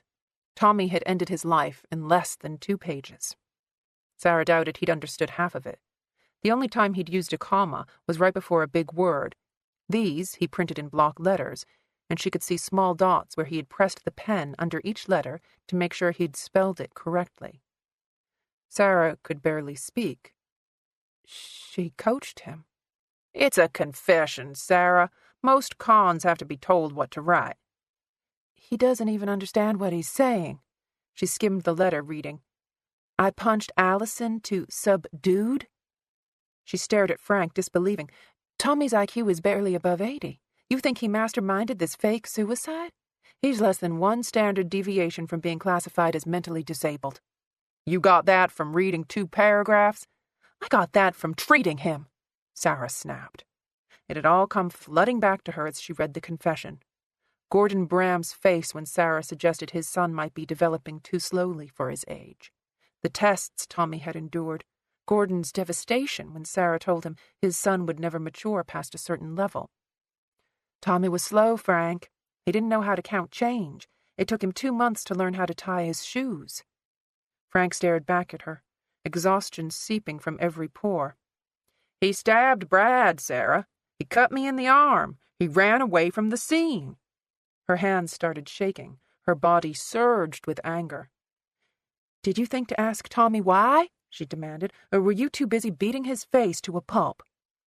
Frank glanced down at the officers by the coffee machine. Keep your voice down. Sarah was not going to be silenced. Where was Lena when all this happened? She was there. I bet she was. I bet she was right there pulling everybody's strings. The victim was tied up. She must have been murdered. Let's go to her apartment. Let's get everybody around me hurt while I walk away without so much as a scratch. Sarah could feel her heart shaking in her chest. How many people does Lena have to get injured, killed, before somebody stops her? Sarah, Frank rubbed his hands over his face. We found Tommy in the garage with his father owns the property. He had every right to be in that garage. Did you? Did you have a warrant?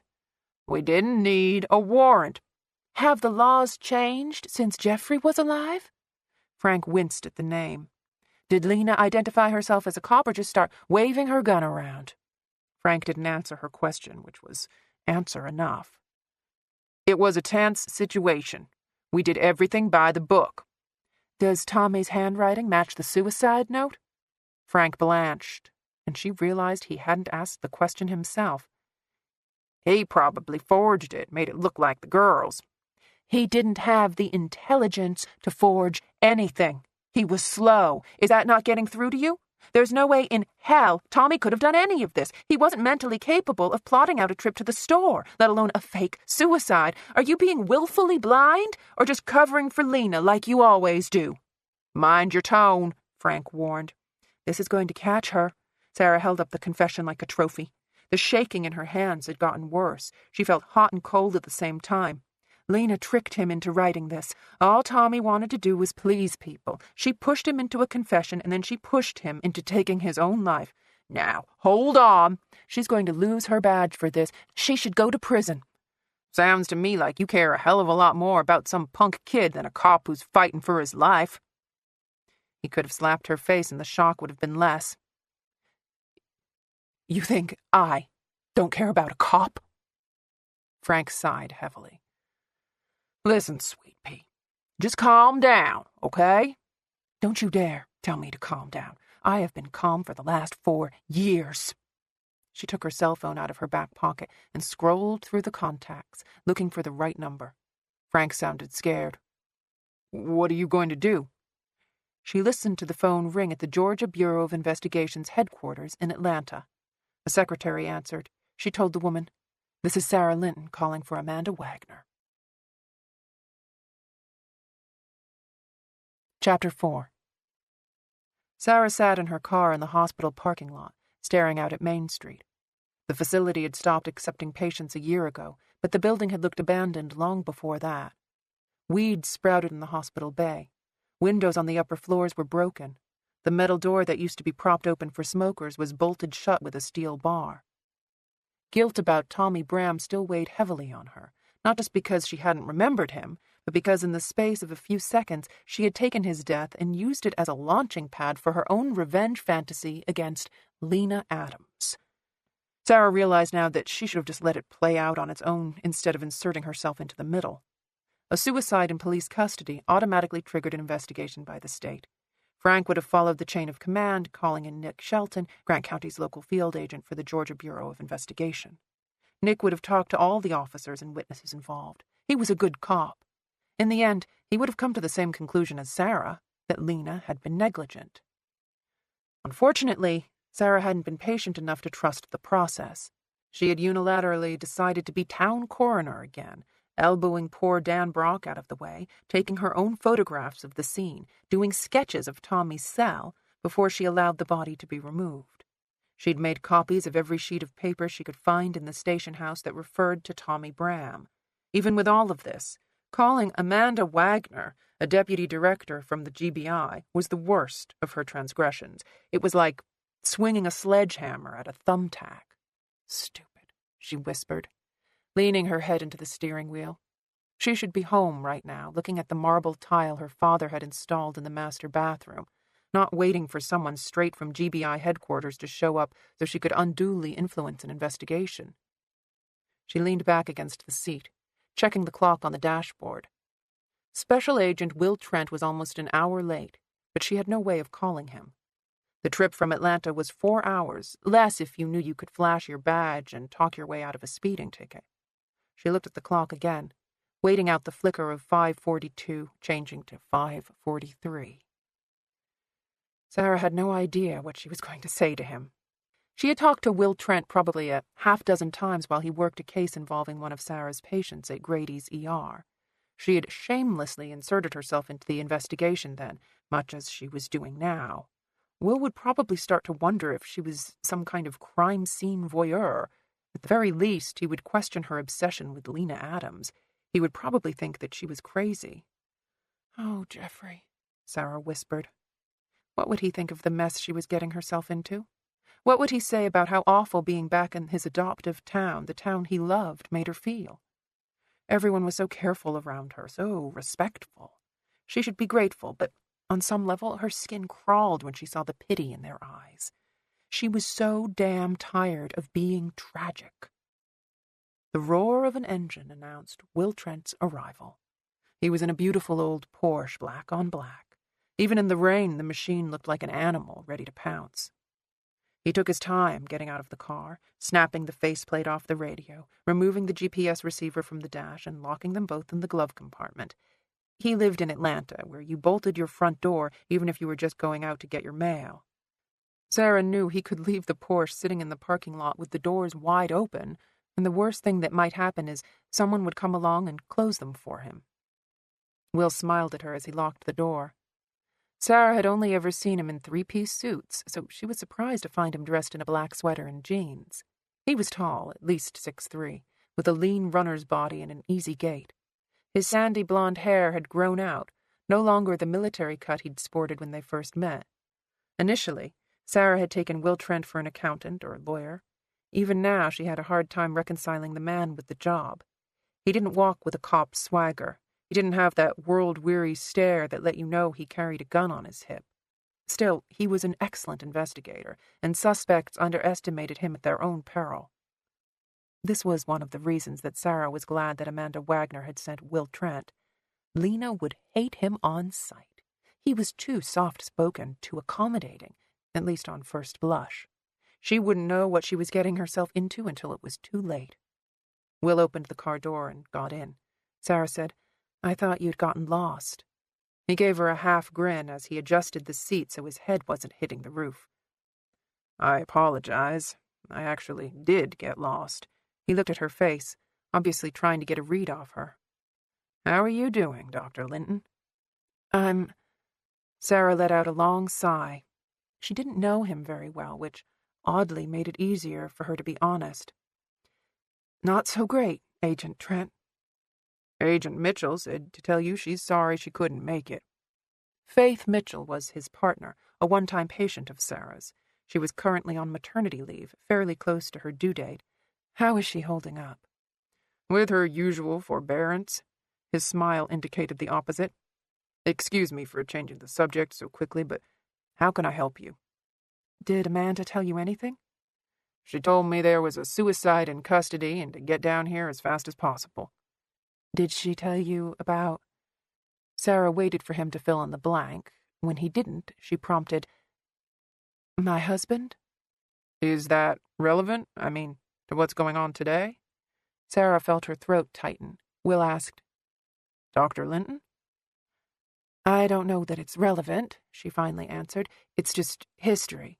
Everyone you meet in this town is going to know about it. They're going to assume that you do too." She felt tears sting her eyes for the millionth time that day. "I'm sorry. I've been so angry for the last 6 hours that I haven't really thought about what I'm dropping you in the middle of." He leaned up and pulled a handkerchief out of his back pocket. "There's no need to apologize. I get dropped in the middle of stuff all the time." Aside from Jeffrey and her father, Will Trent was the only man Sarah knew who still carried a handkerchief. She took the neatly folded white cloth he handed her. Will repeated, "Dr. Linton?" She wiped her eyes, apologizing again. "I'm sorry. I've been tearing up like this all day." "It's always hard to go back." He said this with such certainty that Sarah found herself really looking at him for the first time since he'd gotten into the car. Will Trent was an attractive man, but not in a way that you would quickly notice. If anything, he seemed eager to blend in with his surroundings, to keep his head down and do his job. Months ago, he'd told Sarah that he'd grown up in the Atlanta Children's Home. His mother had been killed when he was an infant. These were big revelations, yet Sarah felt like she knew nothing about him at all. His head turned toward her, and she looked away. Will said, "Let's try it this way. You tell me what you think I should know.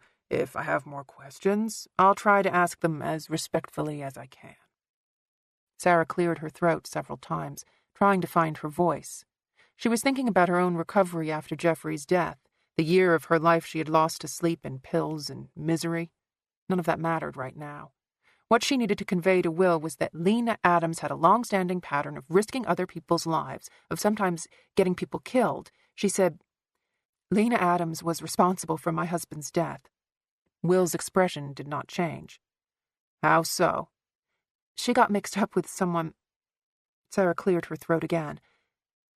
"The man who killed my husband was Lena's lover, boyfriend, whatever. They were together for several years." "They were together when your husband died?"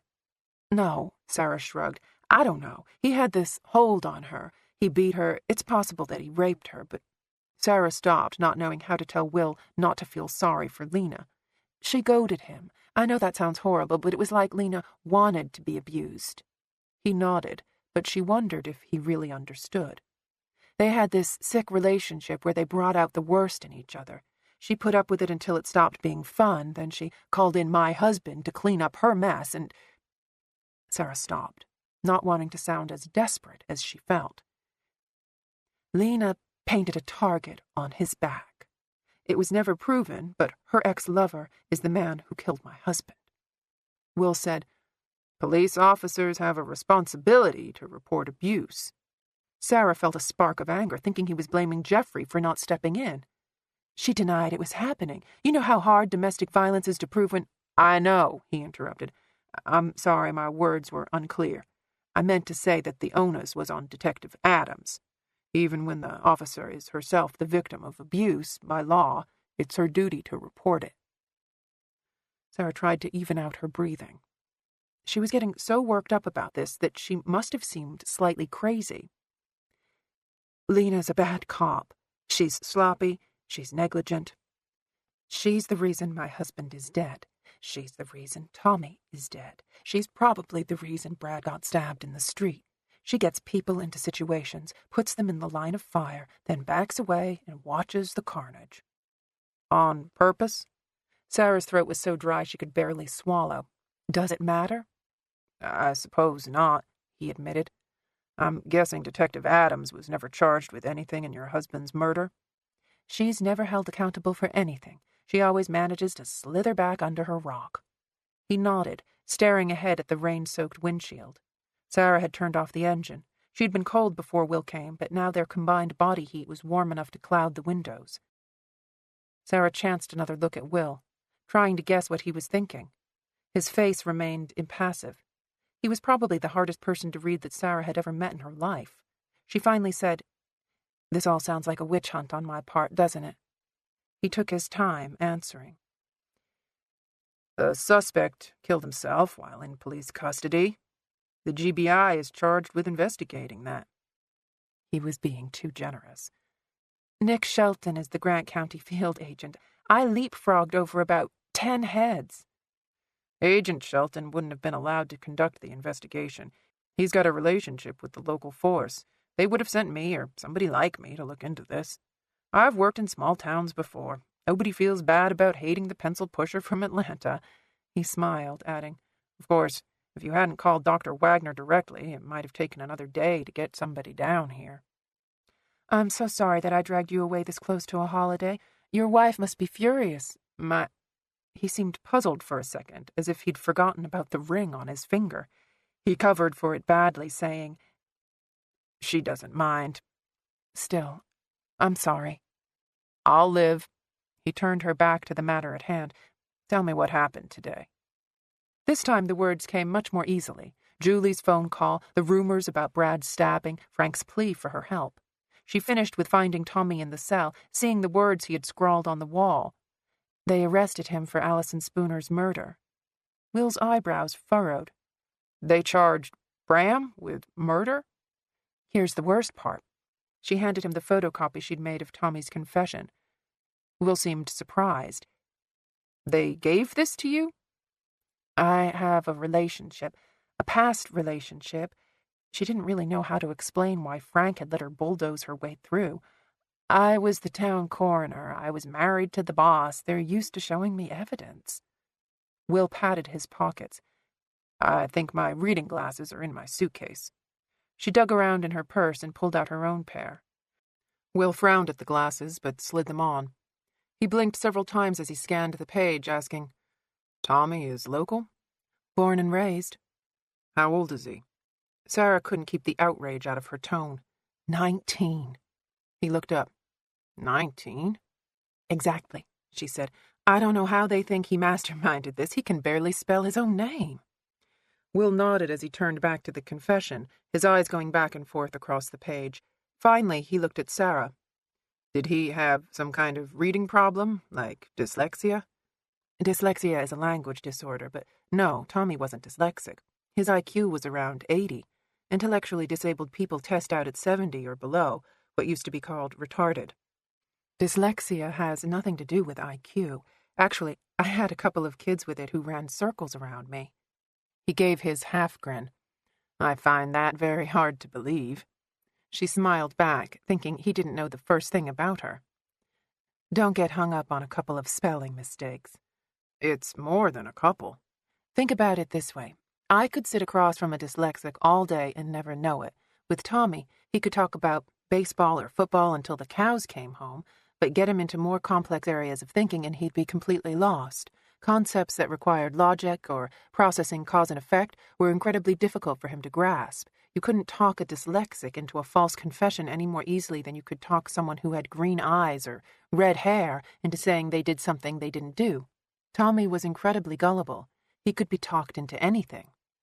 Will stared at her, not speaking for a moment. You think Detective Adams elicited a false confession? Yes, I do. Do you think she's criminally negligent? I don't know the legal threshold. I just know that her actions led to his death. He spoke carefully, and she realized that he was interviewing her. Can you tell me how you reached that conclusion? Other than the fact that he scrawled "not me" in his own blood before he died? Other than that. Tommy was Very suggestible. It goes hand in hand with his low IQ.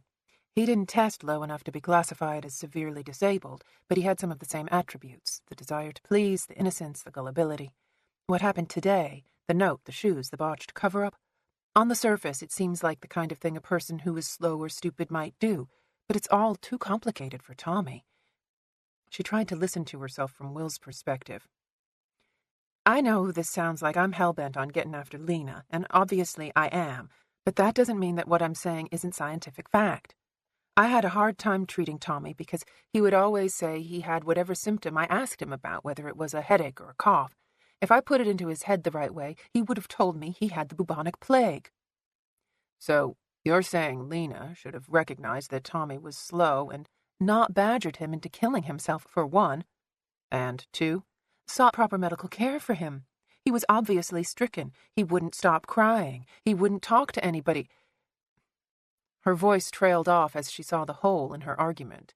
Frank had called Sarah for help. Instead of pointing out the obvious, Will asked, "Isn't the prisoner the responsibility of the booking officer?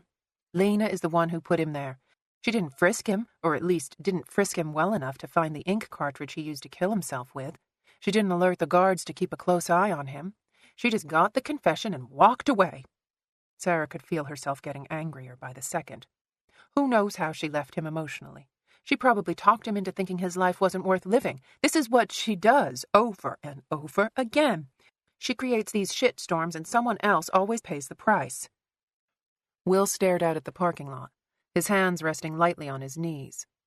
Though the hospital had closed, the electricity was still working. The parking lot lights flickered on. In their yellow glow, Sarah could see the scar that ran down the side of Will's face and into his collar. It was old, probably from his childhood. The first time she'd seen it, she'd thought maybe he'd ripped the skin sliding into first base or failing at some daring feat on a bicycle. That was before she'd found out that he'd grown up in an orphanage. Now she wondered if there was more to the story. Certainly it wasn't Will Trent's only scar. Even in profile, she could see the spot between his nose and lip where someone or something had repeatedly busted the skin apart. Whoever had stitched the flesh back together hadn't done a very good job. The scar was slightly jagged, giving his mouth an almost raffish quality. Will exhaled a breath of air. When he finally spoke, he was all business. "They charged Tommy Bram with murder. Nothing else?" "No, just murder." "Not attempted murder for Detective Stevens?" Will asked. Sarah shook her head. "Wasn't Chief Wallace also injured?" Sarah felt a blush work its way up her chest. She imagined Frank was calling it that, even after the beating he gave Tommy in the middle of the street. The arrest report said murder, nothing else. "The way I see it is that I have two issues here. One is that a suspect killed himself while he was in Detective Adams' custody. And two is that I'm not sure why she arrested Tommy Bram for murder based on his confession. And not just his confession, but any confession." "Meaning?" "You don't just arrest someone for murder based solely on their confession. There has to be corroborative evidence. The Sixth Amendment gives a defendant the right to confront his accuser. If you're your own accuser and you recant your confession," he shrugged, "it's like a dog chasing its tail." Sarah felt stupid for not making this connection hours ago. She had been the county medical examiner for almost 15 years. The police didn't necessarily need a cause of death to hold someone for suspicion of murder, but they needed the official finding that a murder had been committed before an arrest warrant was issued. Will said, "They had plenty of reason to hold Bram without the murder charge. Assault with a deadly weapon, attempted murder, assault on a police officer during the course of duty, assault during the course of arrest, evading arrest, trespassing. These are serious felonies. They could hold him on any combination for the next year and no one would complain." He shook his head as if he couldn't grasp the logic. "I'll need to get their reports." Sarah turned around to the back seat and retrieved the copies she'd made. "I'll have to wait for the drugstore to open in the morning so I can print the photographs." Will marveled at her access as he flipped through the pages. "Wow, all right." He skimmed the pages as he talked. "I know you're convinced Tommy didn't kill this girl, but it's my job to prove it one way or another." "Of course, I didn't mean to—" Sarah let her voice trail off. She had meant to influence him. That was the point of them being here. "You're right. I know you have to be impartial." I just need you to be prepared, Dr. Linton. If I find out Tommy did it, or can't find solid proof that he didn't, no one is going to care how he was treated in jail. They're going to think your Detective Adams saved them a lot of their tax dollars by avoiding a trial. Sarah felt her heart sink. He was right. She had seen people in this town make assumptions before that weren't necessarily rooted in fact. They didn't embrace nuance. He gave her an alternate scenario.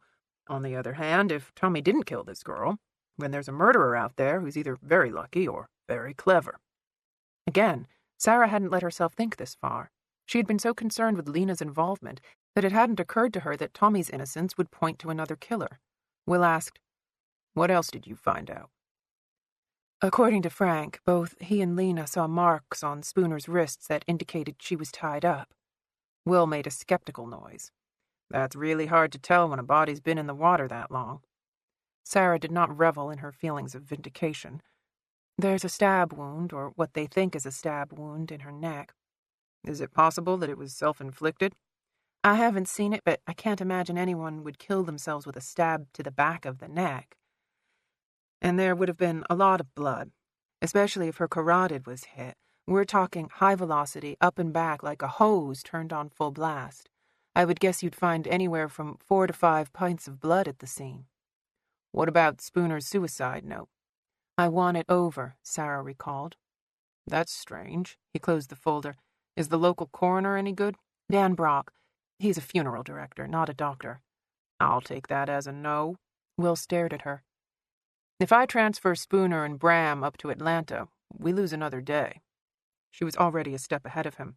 I talked to Brock. He's happy to let me do the autopsies, but we'll have to start after 11 so we don't disturb anyone. He's got a funeral tomorrow morning. He's supposed to call me later with the exact time so we can coordinate the procedures.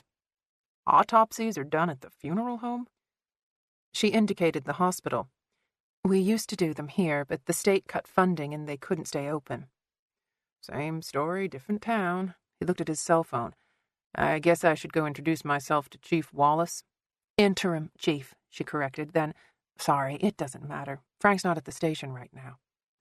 I've already left 2 messages for him about meeting up with me. Did he get called out? He's at the hospital with Brad. And Lena, I imagine. I'm sure they're taking some time to get their stories straight. Will you go to the hospital? They're going to hate me enough without me trampling into the hospital room of an injured cop. Sarah silently conceded the point. So, what are you going to do now? I want to go to the station and see where they were keeping Tommy. I'm sure they'll have an extremely hostile patrolman there who's going to tell me he just got on shift, doesn't know anything, and Tommy killed himself because he was guilty. He tapped the file. I'll talk to the other prisoners if they haven't already let them go.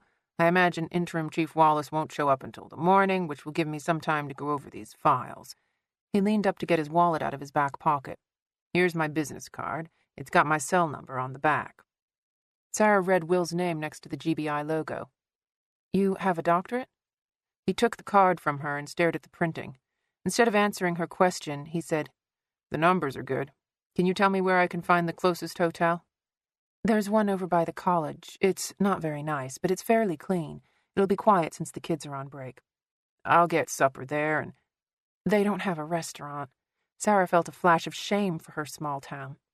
Everything's closed this time of night except the pizza place, and they've been shut down by the health department so many times that only the students will eat there. I'm sure there are some snack machines at the hotel. He put his hand on the door handle, but Sarah stopped him. My mother made a huge dinner, and there's plenty left over. She took the file from him and wrote her address on the front. Crap, she muttered, scratching through the street number. She had given her old address, not her parents'. Lakeshore, she said, pointing at the street directly across from the hospital. Go right, or left if you want the scenic route. It's just a big circle around the lake. She wrote down her cell number. Call if you get lost. I couldn't impose on your family. I've dragged you all the way down here. You could at least let me feed you, or let my mother feed you, which would be far better for your health. Then, because she knew he was not a stupid man, she added, And you know I want to know what's happening on the case. I don't know how late I'll be. I'll wait up. Chapter 5. Will Trent pressed his face to the closed glass door of the station house. The lights were out. There was no one at the front desk. He rapped his keys on the door for a third time, thinking if he used any more pressure, the glass would break. The building overhang wasn't doing much to keep the rain off his head. His stomach was rumbling from hunger. He was cold and wet and extremely irritated that he had been ordered to this small-town hellhole during his vacation. The worst part about this particular assignment was that this was the first time in his working life that Will had ever asked for a whole week off from work. Back home, his front yard was torn up where he had been digging a trench around the sewer line from his house to the street. Tree roots had taken over the 90-year-old clay pipe, and a plumber wanted $8,000 to change it out to plastic. Will was digging the trench by hand, trying not to destroy the thousands of dollars worth of landscaping he'd planted in the yard over the last 5 years, when the phone rang. Not answering didn't seem like an option. He'd been expecting news from Faith, that her baby was finally coming, or even better, that it was already here. But no, it was Amanda Wagner telling him, "We don't say no to a cop's widow." Will had put a tarp over the trench, but something told him his 2 days of digging would be erased by a mudslide by the time he got back home, if he ever made it back home. It seemed like he was destined to spend the rest of his life standing in the pouring down rain outside this podunk police station. He was about to tap on the glass again when a light finally came on inside the building. An elderly woman headed toward the door, taking her time as she waddled across the carpeted lobby. She was large, a bright red prairie-style dress draping over her like a tent. Her gray hair was wrapped up in a bun on the top of her head, held there by a butterfly clip. A gold necklace with a cross dangled into her ample cleavage. She put her hand on the lock, but didn't open it. Her voice was muffled through the glass. "Help you?" Will took out his ID and showed it to her. She leaned in, scrutinizing the photograph, comparing it with the man in front of her. "You look better with your hair longer." Thank you." He tried to blink away the rain pouring into his eyes. She waited for him to say something else, but Will held his tongue. Finally, she relented, unlocking the door. The temperature inside was negligibly warm, but at least he was out from the rain. Will ran his fingers through his hair, trying to get the wet out. He stamped his feet to knock off the damp. "You're making a mess," the woman said. "I apologize," Will told her, wondering if he could ask for a towel. He took out his handkerchief and wiped his face. He smelled perfume. Sarah's perfume. The woman gave him a steely look as if she could read what was going through Will's mind and didn't like it. "You gonna just stand there all night sniffing your handkerchief?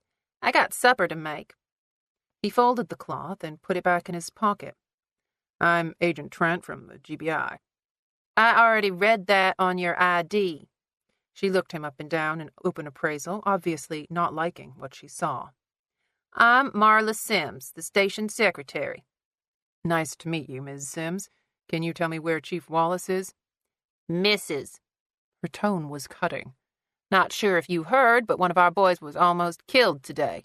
Struck down in the street while trying to do his job. We've been a little busy with that." Will nodded. "Yes, ma'am. I did hear that. I hope Detective Stevens is going to be okay." "That boy has worked here since he was 18 years old." "My prayers are with his family," Will offered, knowing religion paid currency in small towns. "If Chief Wallace isn't available, may I speak with the booking officer?" She seemed annoyed that he knew such a position existed. Frank Wallace had obviously given her the task of stalling the asshole from the GBI. Will could almost see the wheels in her head turning as she tried to figure out a way around his question. Will politely pressed. "I know that the prisoners aren't left unattended. Are you in charge of the cells?" "Larry Knox is back there," she finally answered. "I was about to leave. I already locked up all the files, so if you want—" Will had tucked the file Sarah had given him down the front of his pants so it wouldn't get wet. He lifted his sweater and handed Marla the file. "Can you fax these 12 pages for me?" She seemed hesitant to take the papers. He couldn't blame her. The file was warm from being pressed against his body. "The phone number is—" "Hold on." She extracted a pen from somewhere deep inside her hair. It was plastic, a retractable bic that you'd find in any office setting. "Go ahead." He gave her his partner's fax number. The woman took her time writing it down, pretending to get the numbers mixed up. Will glanced around the lobby, which looked like every other small-town police station lobby he had ever walked into. Wood paneling lined the walls. Group photographs showed patrolmen in their uniforms, shoulders squared, jaws tilted up, smiles on their faces. There was a tall counter opposite the photographs, a gate filling in the space between the front part of the building and the back, where all the desks were lined up in a row. The lights were all off. "All right," she said. "I'll fax them before I go." "Do you have an extra pen I can borrow?"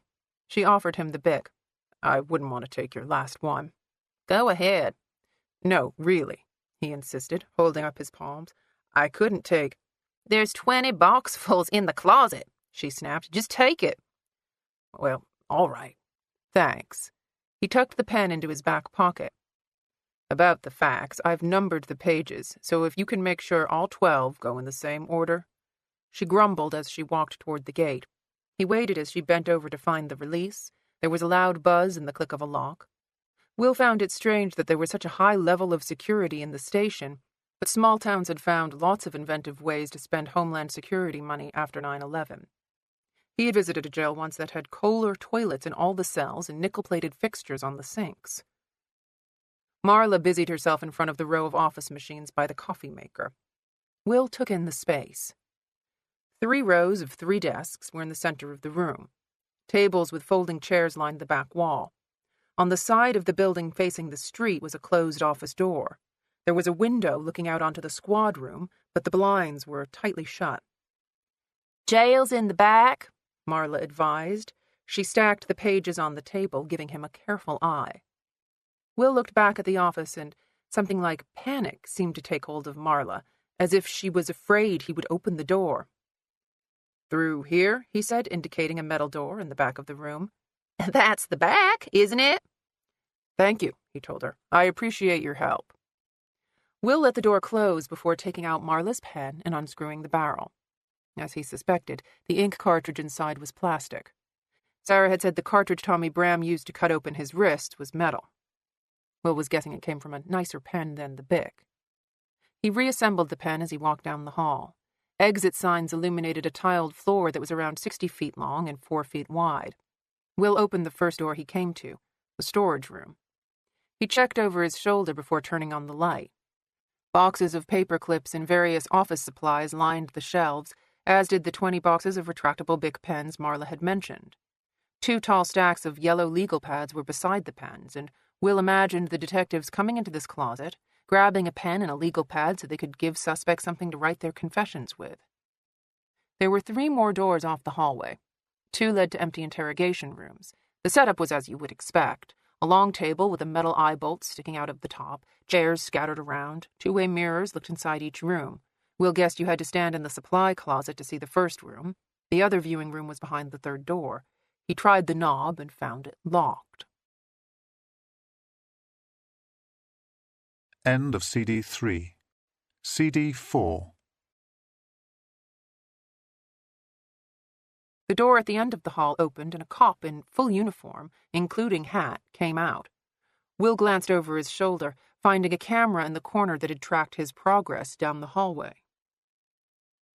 The cop asked, "What do you want?" "Officer Knox?"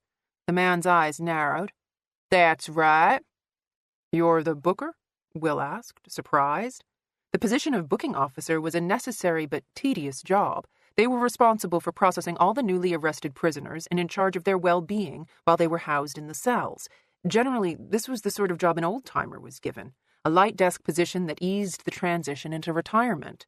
Sometimes it was given to a cop who was being punished. Will doubted that was the case with Knox. Frank Wallace wouldn't have left an aggrieved officer here to handle Will. Knox was staring at him with open anger. "You just gonna stand there?" Will took out his badge. "I'm Special Agent Trent. I'm with the GBI."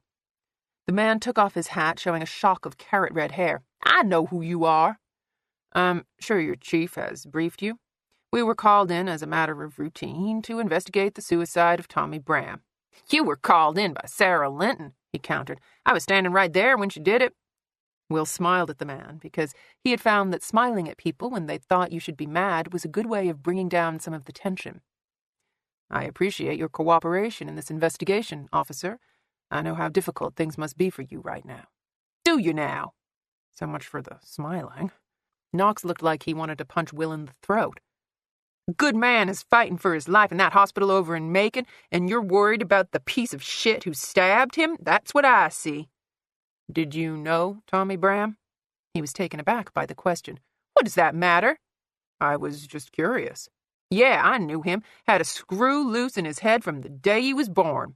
Will nodded as if he understood. Can you take me to the cell where Tommy was found? Knox seemed to be really trying to think of a reason to say no. Will waited him out. Any cop would tell you that the best way to get someone to talk was to be quiet.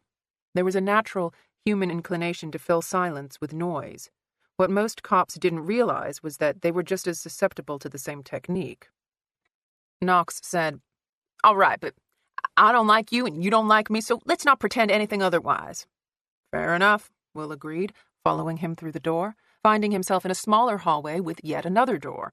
A bench was on one side with a row of gun lockers. Every jail Will had ever visited had the same setup. Rather wisely, weapons were not allowed back with the prisoners. Knox indicated the lockers. Be sure to take out your clip and eject the round. I don't have my gun on me. From the look Knox gave him, Will might as well have said he'd left his penis at home. The man's lip curled in disgust. He turned around, walking toward the next door. Will asked, You said you were here when Dr. Linton made her phone call? Were you just coming on shift? Knox turned. I wasn't here when the boy killed himself, if that's what you mean. Were you on shift? Will repeated. He hesitated again, as if it wasn't already clear that he didn't want to cooperate. Will said, I'm assuming you're not the regular booking officer. You're patrol, right? Knox didn't answer. Who was the booking officer this afternoon? He took his time answering. Carl Phillips. I'll need to talk to him. He smiled. Carl's on vacation. Left this afternoon, camping with his wife and kids, no phones. When will he be back? You'll have to ask Frank about that. Knox took out his keys and opened the door. To Will's relief, they were finally at the jail. Beside another large door was a viewing window showing another hallway, but this one had the familiar metal doors of jail cells. Just outside the cells was a sort of office for the officer in charge. To one side was a large filing cabinet. To the other was a built-in desk with 6 flat-screen monitors showing the inside of 5 of the cells. The 6th monitor had a game of solitaire going. Knox's supper, a homemade sandwich with chips, was laid out in front of a computer keyboard. Knox said, Only got 3 people in here tonight, by way of explanation. Will checked the screens. One man was pacing his cell. The other 2 were curled up on their bunks. Where's the tape for the cameras? The cop rested his hand on the computer. Stopped recording yesterday. We've got to call in to get it fixed. That's really strange that it stopped working right when you needed it. Knox shrugged. Like I said, I wasn't here. Were any of the prisoners released after Bram was found? He shrugged. I wasn't in on that. Will took the answer as a tacit yes. Do you have the visitor's log? He opened up one of the filing cabinets and pulled out a sheet of paper, which he handed to Will. The form was lined with columns for names and times, the usual sort of paperwork you found in any jail in America. At the top of the page, someone had written in the date. The rest of the form was blank. Knox said, Guess Sarah didn't sign in. Have you known her long? She looked after my kids until she left town.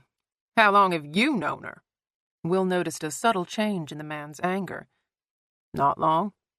Looked like you knew her plenty well, sitting in the car with her for an hour like that in front of the hospital. Will hoped he didn't look as surprised as he felt. He had forgotten how insular and incestuous small towns could be. He pressed his luck. She's a lovely woman. Knox puffed out his chest. He was at least 6 inches shorter than Will, obviously trying to make up for it with bravado. Jeffrey Tolliver was the finest man I ever worked with. His reputation is well known in Atlanta. It was out of respect for him that my boss sent me down here to look after his people. Knox narrowed his eyes, and Will realized the patrolman could take his words in many different ways, not least of all as a sign that Will planned to go light on the investigation out of respect for Jeffrey Tolliver. This seemed to relax Knox, so Will did not correct him. Knox said, Sarah just gets a little hot under the collar sometimes, real emotional. Will would hardly describe Sarah as someone ruled by her emotions. He didn't trust his ability to pull off a cliché like women. He simply nodded and shrugged at the same time as if to say, What are you going to do? Knox kept staring at him, trying to make up his mind. All right, then, he finally said. He used a plastic card to open the last door. His keys were still in his hand, and he jangled them as he walked. "This one's a drunk sleeping it off, came in about an hour ago." He indicated the next cell. "Meth head, he's coming down hard. Last time we tried to wake him, he near about knocked somebody's teeth out." "What about door number 3?" Will asked. "Wife beater." "I am not!" came a muffled shout from behind the door. Knox silently nodded to Will. "Third time he's been locked up for it, she won't testify." "Goddamn right!" the man screamed. "He's covered in his own puke, so I'm going to have to hose him down if you want to talk to him." "I hate to ask," Will shrugged. "It might help expedite this so we can all get back to our lives. My wife's going to kill me if I'm not home for the holiday." "Know what you mean." Knox motioned Will to the next cell. The door was open. "This is it." Tommy Bram's blood had been cleaned up, but the red stain on the concrete floor told the story. His feet would have been toward the door, head back. Maybe he was lying on his side, arm out in front of him. Will guessed from the circumference of the stain that Tommy had not just stopped at one wrist. He had cut open both to make sure the job was done right. Will stepped into the cell, feeling a slight sense of claustrophobia. He took in the cinder-block-lined walls, the metal bed frame with its thin mattress. The toilet and sink were built as one stainless steel unit. The bowl looked clean, but the smell of sewage was pungent. Beside the sink was a toothbrush, a metal cup, and a small tube of toothpaste like the kind you'd get at a hotel. Will wasn't superstitious, but he was keenly aware that Tommy Bram had, in his misery, taken his life here less than 8 hours ago. The feel of his death still lingered. "Not me," Knox said. Will turned around, wondering what he meant. Knox nodded toward the faded wall. "That's what he wrote. Not me." He took on a knowing tone. "If it wasn't you, buddy, then why'd you kill yourself?" Will had never found it useful to ask dead men to explain their motivations, so he threw the question back to Knox. "Why do you think he kept insisting he didn't kill Allison Spooner?" "Told you." Knox touched the side of his head. "Not right up here." "Crazy?" "Nah, just stupider than shit." "Too stupid to know how to kill somebody?" "Hell, I wish there was such a thing. Wouldn't have to keep such a close eye on the wife during that time of month." He gave a loud laugh, and Will forced himself to join in, pushing away thoughts of Tommy lying on the floor of this cell, slicing and slicing the ink cartridge into his wrist, trying to draw blood. How long would it take before the flesh opened? Would the skin get hot from the friction? Would the metal ink cartridge start to get warm? How long would it take for enough blood to leave his body so that his heart stopped? Will turned back to the faded letters on the wall. He didn't want to break this new, if false, camaraderie with Knox. "Did you know Allison Spooner?" "She worked at the diner. All of us knew her." "What was she like?" "Good girl. Got the plates out fast. Didn't stand around yapping too much." He looked down at the floor, shaking his head. "She was good-looking, too. I guess that's what caught Tommy's eye, poor thing. She probably thought he was harmless." "Did she have any friends, a boyfriend?" "I guess it was just Tommy. Never saw anybody else around her." He shrugged. "Not like I was paying attention. Wife don't like it when my eye wanders." "Did you see Tommy at the diner a lot?" Knox shook his head. Will could see his compliance was waning. "Can I talk to the wife-beater?" "I didn't touch her," the prisoner screamed back, slamming his hand against the cell door. "Thin walls," Will noted. Knox was leaning against the door, arms crossed. His shirt pocket was bunched up, a silver pen clipped to the material. "Hey, can I borrow your pen?" Knox touched the clip. "Sorry, this isn't the only one I got." Will recognized the cross logo. "Nice. Chief Tolliver gave 'em to us the Christmas before he passed." "All of you?" Knox nodded. Will gave a low whistle. "That must have been expensive." "They sure ain't cheap." "It takes a special cartridge, right? A metal one?" Knox opened his mouth to respond and caught himself. Will asked, "Who else got one?" Knox's lip curled up in a sneer. "Fuck you." "That's all right. I can ask Sarah about it when I see her later." Knox stood up straight, blocking the door. "You better be careful, Agent Trent. Last guy who was in this cell didn't end up too well." Will smiled. "I think I can take care of myself." "That a fact." Will forced a grin. "I hope so, because you seem to be threatening me." "You think?" Knox banged on the open cell door. "You hear that, Ronnie? Mr. GBI here says I'm threatening him." "What's that, Larry?" the wife-beater shouted back. "I can't hear nothing through these thick walls, not a goddamn thing." Will sat in the interrogation room, trying to breathe through his mouth as he stared at the photocopied pages Sarah had given him. Officer Knox had rescinded his offer to hose down the wife-beater. Will had endured the man's stench for 20 minutes before giving up on interrogating him. In Atlanta, Ronnie Porter would have sung his way to freedom, giving Will any information he had in order to get out of jail. Small towns were different. Instead of trying to cop a plea, Porter had defended every officer in the building. He'd even waxed poetic on Marla Sims, who apparently used to be his Sunday school teacher. Will spread out the files, trying to put them into some sort of order. Tommy Bram's confession was handwritten, the copy dark from the yellow paper. He set that aside. The police report was like every form Will had ever handled at the GBI. Boxes provided space for dates, times, weather, and other details of the crime to be written in by hand. The suicide note had caught the light from the copier, the letters blurring. There were 2 other pages that were photocopies of notepaper from a small pad, the sort of thing most cops carried in their back pocket.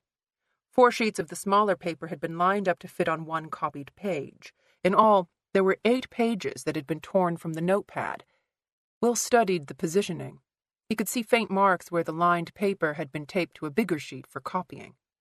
Instead of jagged edges at the top where the paper had been ripped from the spiral, there was a clean line as if someone had used scissors to cut them out.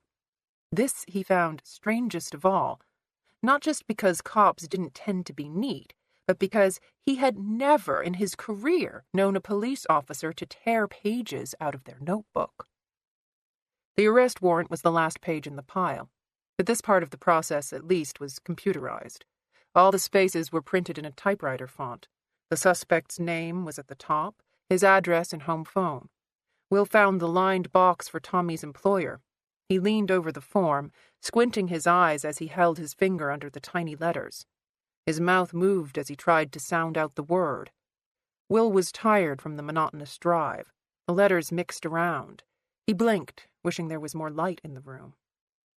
Sarah Linton had been right about one thing. She had sat across from Will for a solid hour and not realized that he was dyslexic. His phone rang, the noise startling him in the small space. He recognized Faith Mitchell's number. "Hey, partner." "You were going to call me when you got there." "Things have been busy," he said, which was sort of the truth. Will had always been bad with directions, and there were parts of Hartsdale between Main Street and the interstate that weren't on his GPS. She asked, "How's it going?" "I'm being treated with the utmost respect and care." "I wouldn't drink anything unless it's in a sealed bottle." "Good advice."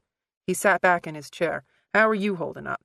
"I'm about to kill somebody or myself," she admitted. "They're going to do the C-section tomorrow afternoon." Faith was diabetic. Her doctors wanted to control the delivery so her health wasn't jeopardized. She started to give Will the details of the procedure, but he dazed out after she used the word uterus the second time. He studied his reflection in the 2-way mirror, wondering if Mrs. Sims was right about his hair looking better now that he'd let it grow out. Finally, Faith wound down her story. She asked, "What's this fax you've sent me?" "Did you get all 12 pages?" He could hear her counting the sheets. "I've got 17 total, all from the same number." 17? He scratched his jaw. "Are some of them duplicates?" "Nope. Got a police report, Xeroxed field notes, pages are cut out of the notebook. That's weird. You don't take pages out of your field book and—" He assumed she was reading Tommy Bram's confession. "Did you write this?" "Very funny," Will said. He hadn't been able to make out the words when Sarah had shown him the confession in the car, but even to Will, the looped, cartoonish shape of Tommy Bram's handwriting seemed off. "What do you think?" "I think this reads like one of Jeremy's book reports when he was in first grade." Jeremy was her teenage son. "Tommy Bram is 19. "What is he, retarded?" "You're supposed to call it intellectually disabled now." She made a snorting sound. "Sarah says his IQ was around 80.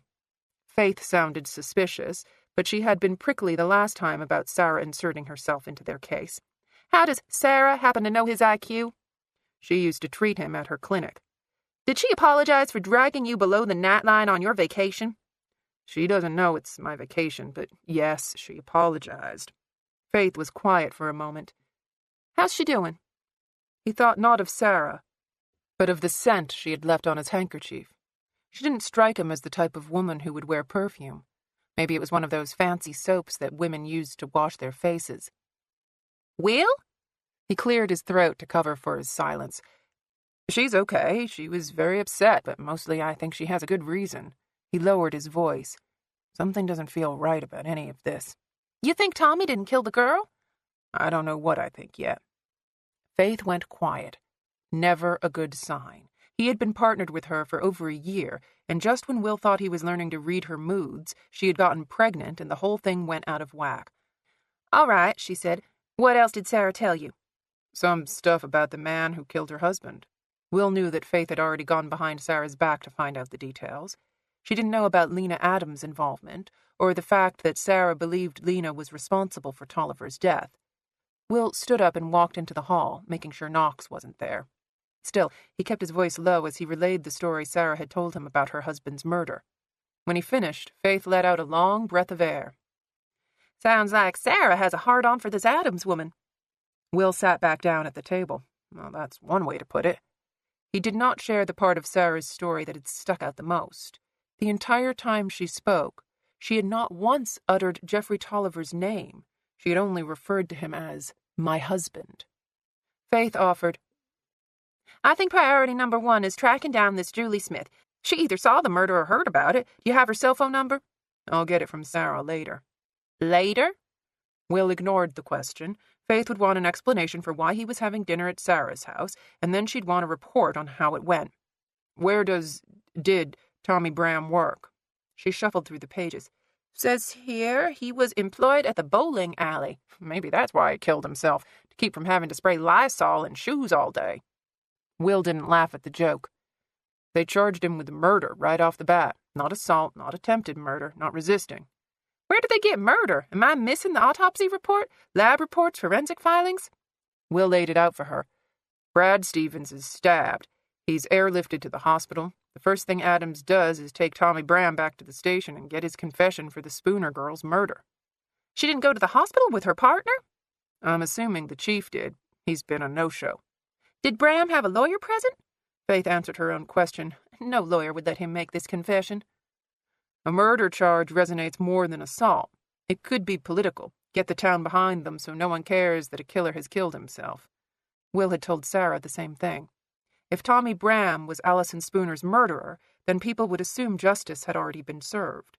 Faith said, "This confession is strange. He's got details out the wazoo until the murder, then it's taken care of in 3 lines. I got mad. I had a knife on me. I stabbed her once in the neck. Not much of an explanation," she added, "and there would be a boatload of blood from something like this. Remember that case where the woman's throat was slit?"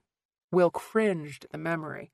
Blood had sprayed everywhere, the walls, ceiling, floor. It was like walking into a paint booth. "Allison Spooner was stabbed in the back of the neck. Maybe that's different?" "That brings up another good point. 1 stab wound doesn't sound mad. That sounds very controlled to me." "Detective Adams was probably in a hurry to get back to the hospital. Maybe she was planning a follow-up interview. Maybe Chief Wallace was going to have a go at Tommy later." "That's not how you do it. If a suspect is talking, especially confessing, you get every detail." "They haven't shown much of an aptitude for policing so far. Sarah thinks Adams is sloppy, that she plays it too loose. From what I'm seeing with the Spooner investigation, she's right about that." "Is she pretty?" For a moment, Will thought she was asking about Sarah. "I haven't seen a picture yet, but the cop I spoke with said she was good-looking." "Young girl, college-aged. The press is going to be all over this, especially if she's pretty." "Probably," he acknowledged. Yet another motive for putting Allison Spooner's murderer behind bars as quickly as possible. "The girl worked at the local diner. I gather a lot of the cops in the station knew her." "That could explain why they made such a quick arrest." "It could," he agreed. "But if Sarah is right and Tommy didn't kill the girl, then we've still got a murderer out there." "When is the autopsy?" "Tomorrow." Will didn't tell her that Sarah had volunteered to do the procedure. "It all seems very convenient," Faith pointed out. "Dead girl found in the morning, murderer arrested before noon, found dead in his cell before supper time." "If Brad Stevens doesn't make it, they're probably not going to let Tommy Bram be buried in the city limits." "When are you going to the hospital?" "I hadn't planned on it." Will, a cop is in the hospital. If you're within 100 miles, you go see him. You hang around and you comfort his wife or his mother. You give blood. It's what cops do. Will chewed his lip. He hated hospitals. He had never understood why it was necessary to hang around them unless you had to. Isn't Brad Stevens a potential witness, too? Will laughed. Unless Stevens was a Boy Scout, he doubted the man would help shed any light on what happened yesterday. I'm sure he'll be as courteous as he is forthcoming. You still have to go through the motions. She paused before continuing. And since I'm being a cop, let me state the obvious. Tommy killed himself for the same reason he ran when they confronted him in the garage. He was guilty. Or he wasn't, and he knew no one would believe him.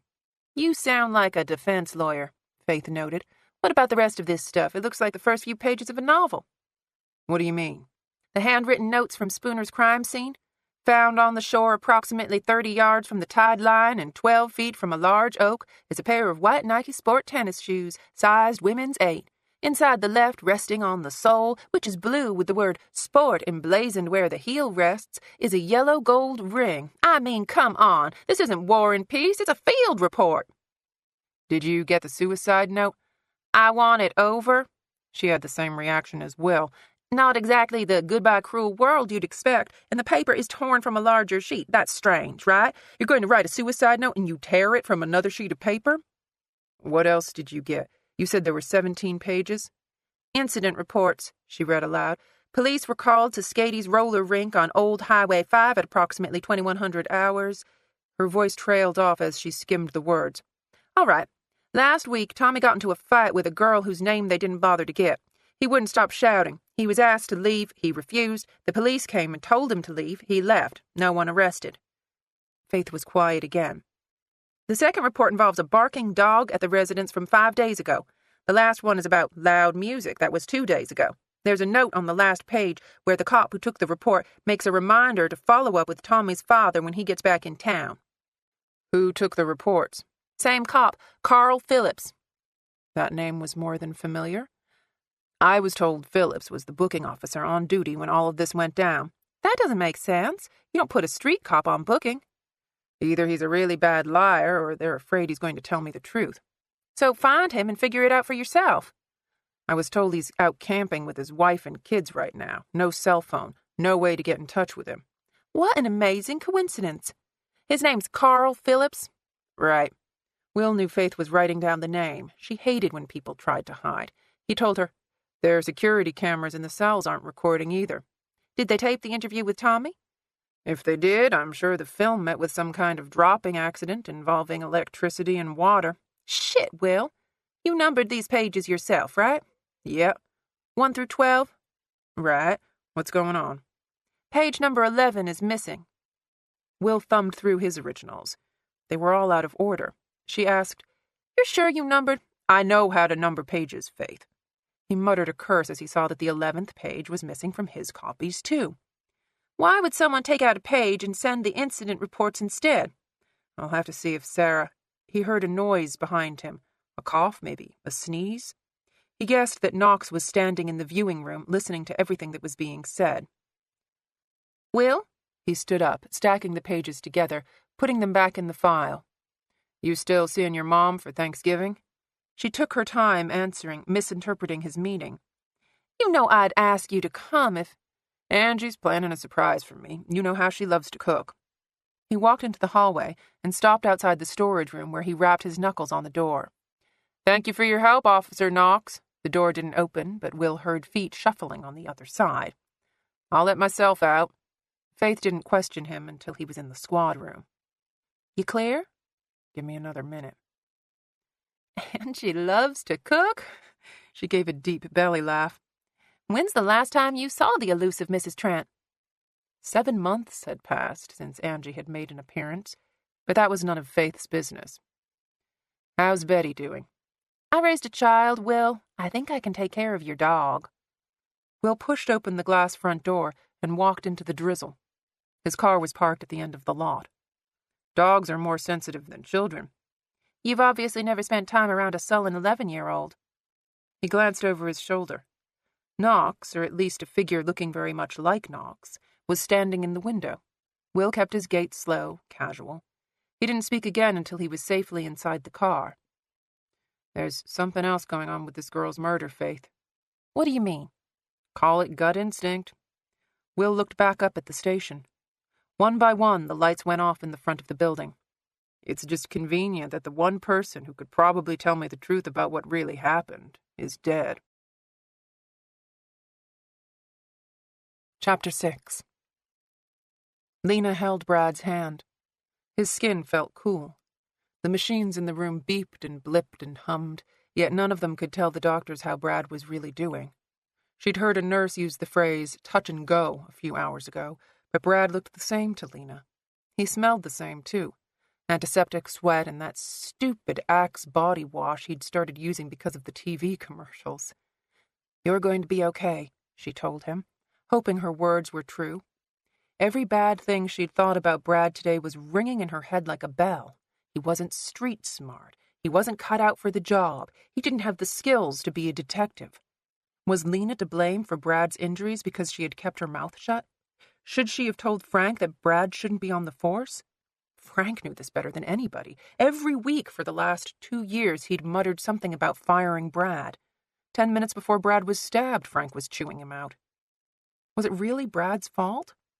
Lena could see this morning's events like a movie playing endlessly in her head. Brad ran down the street. He told Tommy to stop. Tommy stopped. He turned. The knife was in his hands. The knife was in Brad's stomach. Lena rubbed her hands over her face. She should be congratulating herself for getting Tommy Bram to confess. Instead, she couldn't get past the feeling that she had missed something. She needed to talk to Tommy again, pull out more details about his movements before and after the murder. He was holding out on her, which wasn't unusual in murder cases. Tommy didn't want to admit that he was a bad person. That much had been evident the entire interview. He had skirted around the gory details, and Lena had let him because she needed to get to Brad to see if he was okay. Lena wasn't so exhausted that she couldn't see that Tommy had more to say. She just needed some sleep before she went at him again. She had to make sure that her part of the case, at least the part she could control, was airtight. The biggest problem was that Tommy was so damn hard to talk to.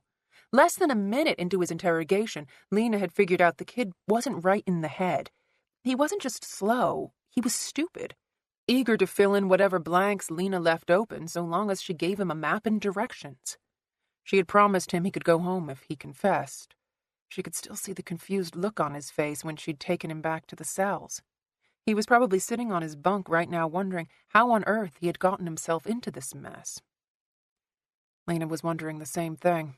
All the pieces had come together so quickly this morning that she hadn't had time to consider whether they really fit or if she was just forcing them into place. The stab wound in Allison Spooner's neck, the suicide note, the 911 call, the knife. The stupid knife. Lena's phone vibrated in her pocket. She ignored it the same way she had ignored everything around her since she had gotten to the hospital. 2 hours with Tommy at the station. 2 hours driving to Macon. More hours spent standing vigil outside Brad's room. She had given blood. She'd drunk too much coffee. Delia Stevens, his mother, was getting some air now. She only trusted Lena to stay with her son. Why? Lena was the last person on earth the woman should trust with her boy. She got some tissue out of the box and wet the edge in the cup of water by the bed. Brad was on a ventilator, and some dried saliva was caked around his mouth. His lung had collapsed. His liver was damaged. There was lots of internal bleeding. They were worried about infection. They were worried he would not make it through the night. She wiped his chin, surprised to feel stubble. Lena had always thought of Brad as a kid, but the hair on his face, the size of his hand that she held in hers, reminded her that he was a grown man. He knew the risks that came with being a cop. Brad had been on the scene when Jeffrey died, the first responding officer. He never talked about it, but Brad was different after that day, more grown up. The chief's death was a grim reminder that none of them was impervious to the bad guys they arrested. Her phone vibrated again. Lena took it out of her pocket and scrolled through the numbers. She had called her Uncle Hank in Florida to let him know she was okay in case he saw something on the news. Jared had called her as she was putting Tommy Bram in the back of the car. He was a cop. He'd heard about the stabbing on his radio. She had told him 2 words. "I'm okay." then hung up before she started crying. All of the other incoming calls on her phone were from Frank. He'd been trying to reach her for the last 5 hours. She hadn't seen him since he took off with Brad in the helicopter that had landed in the middle of the street. The look in his rheumy eyes had told a story she hadn't wanted to hear, and now he was worried that she was going to tell everyone what she knew. He should be worried. Her phone rang again as she held it in her hand, but Lena pressed the button until the device powered down. She didn't want to talk to Frank, didn't want to hear any more of his excuses. He knew what had gone wrong today. He knew that Brad's blood was on his hands just as much as it was on Lena's, maybe more so. She should just quit. Her resignation letter was in her jacket pocket, had been for weeks. She had gotten Tommy's confession in record time. Let someone else get the details from him. Let another cop stare at Tommy Bram's slack-jawed face for another 2 hours trying to figure out what was going on in that tiny little brain of his. They could not fault Lena for her work. Jeffrey's ghost could not hold her here after what had happened today. Delia Stevens came back into the room. She was a large woman, but she moved quietly around the bed, fluffing Brad's pillows, kissing his forehead. She stroked back her son's thinning blonde hair. "He loves being a police officer." Lena found her voice. "He's very good at it." Delia had a sad smile on her face. "He always wanted to please you." "He never failed to," she lied. "He's a good detective, Ms. Stevens. He's going to be back on the street in no time." Delia's eyes clouded with worry. She rubbed Brad's shoulder. "Maybe I can talk him into selling insurance with his Uncle Sonny." "You'll have plenty of time to persuade him." Lena's voice cracked. Her false optimism was fooling no one. Delia stood up. She clasped her hands in front of her. "Thank you for watching him. I always feel safer when he's with you." Lena felt dizzy again. The room was too small, too hot. "I'm just going to go to the bathroom for a second." Delia smiled, her gratefulness so apparent that Lena felt like a knife was being twisted in her chest. "Take your time, sweetheart. You've had a long day." "I'll be right back." Lena kept her head up as she walked down the hallway. There were a couple of Grant County patrolmen standing vigil outside the ICU waiting room. Inside, she could see local Macon cops milling around.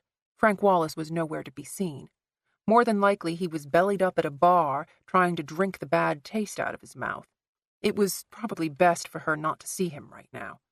If he'd been standing in the hallway, she would have called him out on his drinking, his lies, everything that she'd been ignoring for the past 4 years.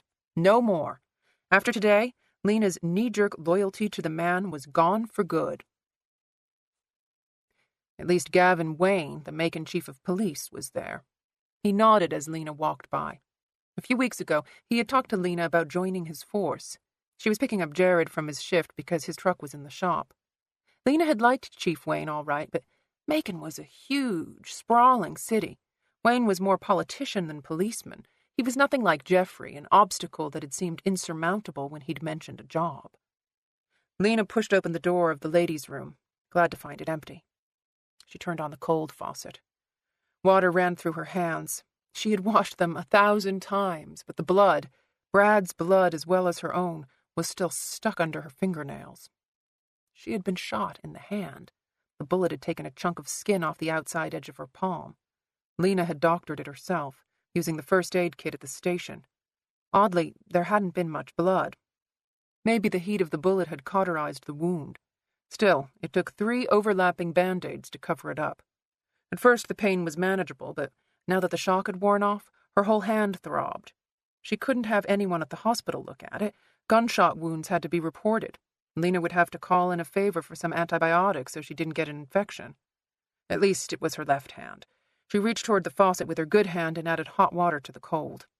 Lena felt filthy. She wet a paper towel, added some soap from the dispenser, and washed under her arms. She kept going, giving herself a horse bath at the sink. How long had she been up? Brad's call about the body in the lake came around 3 this morning.